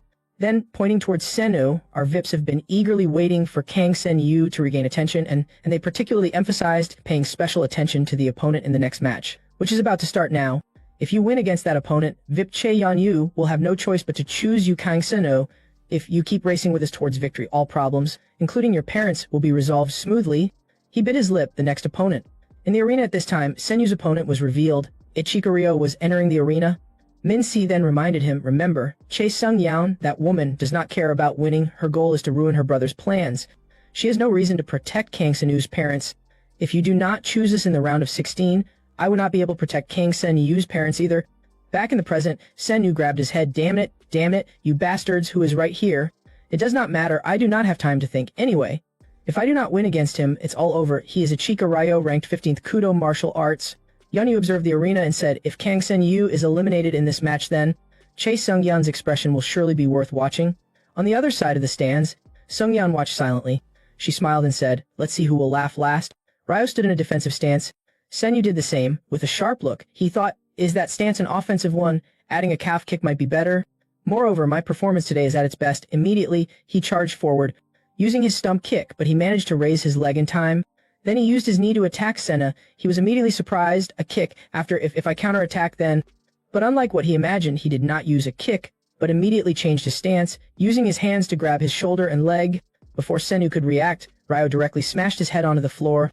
He immediately coughed up blood. He bent down once again, raising his fist. But in a moment, he slipped out of the attack range. Yun-U watched the fight with interest. What is not that person an expert in attacking? What are those moves on the ground? The secretary said, Ichika Ryo has trained in Kudo with no limit to attack, which made him surprised. What? He said, in Kudo, there are not only striking techniques but also grappling and locking techniques. Not only that, he also trains headbutting and attacking the opponent's weak points. Attacking weak points, how crazy. Because during training, almost all moves can be done with bare hands, so facing Ichika Ryo with bare hands is like facing hell. Down in the arena, Senyu was recovering his stance facing Ryo. He was a bit surprised to notice a detail. That kid. He was not scared at all, although his face was a bit gaunt. Senyu did not seem to be discouraged at all. He immediately launched another attack while he was still thinking. Ryo did not have time to react, and received a strong blow to the forehead. In just a moment he ducked down to dodge Senyu's swing. He bent down again and put out his hand. The remaining shoulder pushed strongly, hitting Senyu's stomach directly, causing him to open his mouth wide. He coughed up blood with a painful expression, then fell to the ground, not forgetting to brace his hand and slide. Yunyu said with satisfaction, as expected, that high school student is reaching his end. The fighter slowly backed away and observed him. Even he was surprised. It was Senna. He was smiling as he slowly got up. Ryo wondered, he's still smiling. He thought, then he pushed his leg back, preparing to build momentum to kick directly into his face. He also thought, let's see how long that mouth can still twitch. But not as planned, Senyu suddenly stood up from the floor and launched both of his hands forward. He loudly said, you think getting so close will be effective against me? Ryo then continued to grab Senyu's neck, saying, I do not just have striking techniques. Down below, what he did at this moment was use his teeth to bite a piece of flesh on the fighter's leg. He was extremely irritated, this lunatic. Then, he used his knee to kick him hard in the stomach. Ryo raised his hand and yelled, are you a beast or something? He immediately yelled back, lunatic. Ryo immediately kicked him in the face. Senyu slid back a long way. He panted, looked at him defensively and thought, I was taken by surprise. A piece of his leg was torn, Ryo thought. Because of my stance, the kick had no power. Geez, is this guy really a beast or something? Senyu on this side still kept his triumphant smile. Yunyu stood up suddenly, becoming anxious. What's happening? Minseki adjusted his glasses and replied, I forgot, Kang Senyu, that guy. has never been restricted by anything. In the arena, Senyu quickly took the initiative. He rushed towards him. Ryo clenched his palms, preparing to punch and defend. He yelled, "You think I'll fall for the same trick?" But instead of attacking directly, he suddenly lowered his body, making Ryo worried. Is he going to bite my leg again? He immediately looked down and prepared to punch. You think it will work again? Surprisingly, a foot appeared above his head from who knows when. Just a strong stomp, and his face was shattered. It turned out that Senyu below was bracing one hand, pushing his body up and executing a technical kick. Subconsciously, he suddenly remembered the conversation with Amanda. He and she stood facing each other. He said, "On the strongest calf Pausuvan removes." Pointing at himself, he asked Amanda Guryu, "Can you hit me once?" She looked at him carefully and slowly replied, "Any move? I can take it. Are you deliberately looking down on Kapi Davin Ra?" Or, she was about to say, she suddenly bent down in front of his surprised eyes.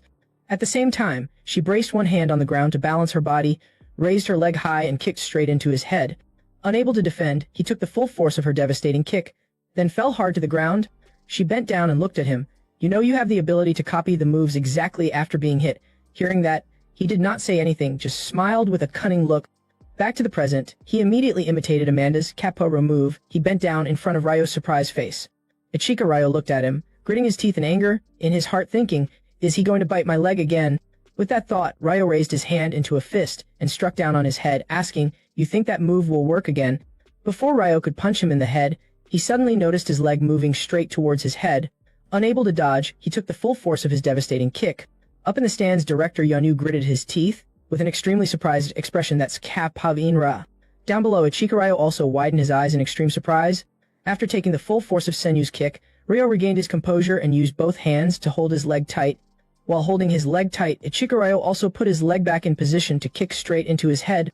Cheonyu excitedly yelled, "Kick him in the face." Ichika Ryo's leg just kicked forward at the same time that his head shot up high to dodge it. He looked at him and wondered, how can he move like that? Senyu used his remaining leg to kick Ichika Ryo straight in the face. The surprised and angry expression on Ryo's face as he took Senyu's unexpected kick. After the kick, he was flung away. Not wanting to fall to the ground, Ryo used his hand to brace himself on the ground, supporting his body weight, causing the tiles to shatter and fly up. He also jumped down to the ground, balancing himself in a pouncing stance. Staring at his opponent, he exhaled and thought, "My body is moving the way I want it to. Just one high kick and it'll be over."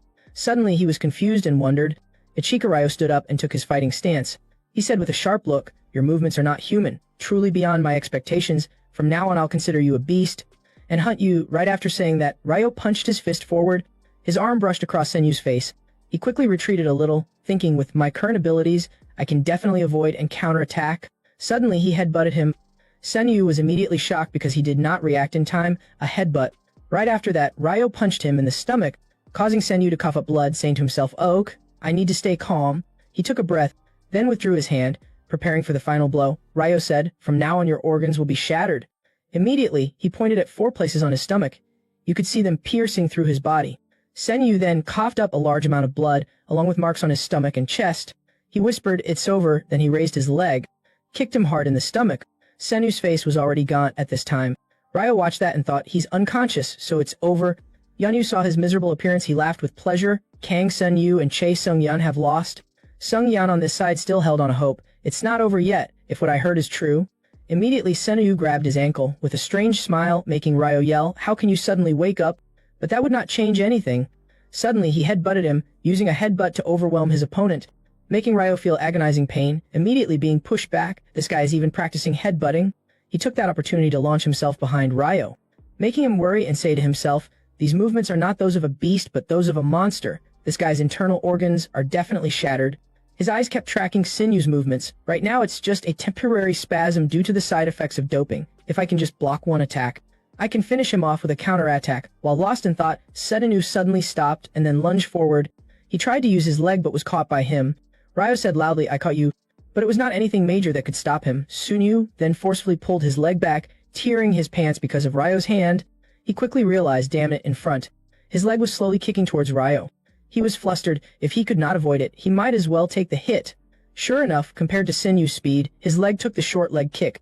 His bone structure was shattered by Senyu's steel-like shin. Immediately, it bent in a horrifying way. Yanayu observed angry and scratching his head, yelled loudly, "You damn bastard, his leg is shattered." But Ryo still did not fall down. Instead, he used his hand to grab his shoulder, making Senyu a little surprised. He can still move. He then took another breath, clenched his palm into a fist and said, Too bad, but this is the final blow. Finally, Ryo punched hard in the center of his stomach. Sennu suddenly smiled even wider. He quickly turned to the other side. Ryo could not catch up.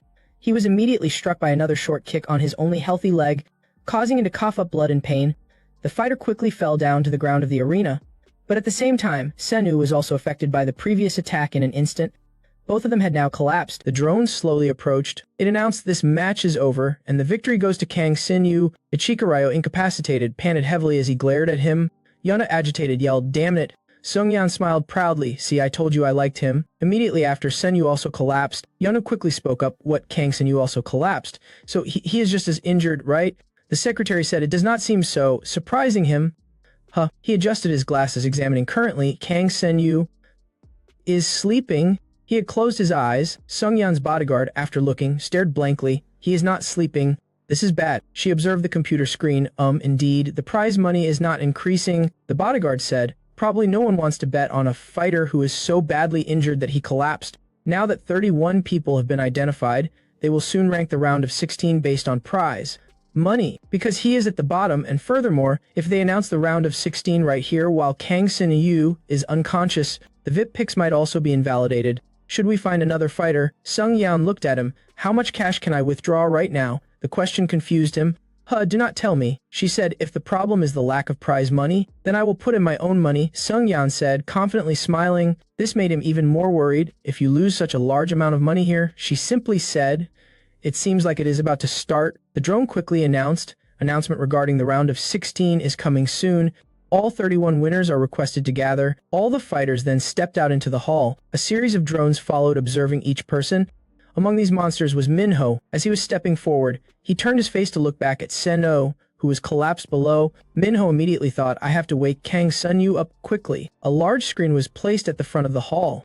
It turned on, displaying the familiar image of the host. "Welcome, 31 winners, and thank you to the 16 VIPs who participated." Immediately, images of the VIP guests were displayed in small boxes on the screen. He continued, "As I said before, the round of 16 will be ranked according to prize money. VIPs, please bet on the fighters who can bring in more money in the round of 16. So, I will give you the last 30 seconds to place your bets." He started counting down. 30. Sung Yan asked, "What is the current gap between Kang Senyu and 16th place?" At this time, the seconds continued to decrease. 29, 28, 27. The bodyguard checked. He reported, "It is up to 20 billion won, madam. The gap will probably be bigger in the last 10 seconds. While the countdown continued to drop. 26, 24. She said, "Place all the money we can withdraw right now." Surprising him, he immediately exclaimed loudly, "That is up to 40 billion won." Sung Yan said, "If we do not make it into the round of 16, the loss will be too great." At this time, the numbers were rapidly decreasing. 18, 17, 16, 15. The bodyguard loudly advised, "Right now, it is best to drop Kang Senyu and find another fighter."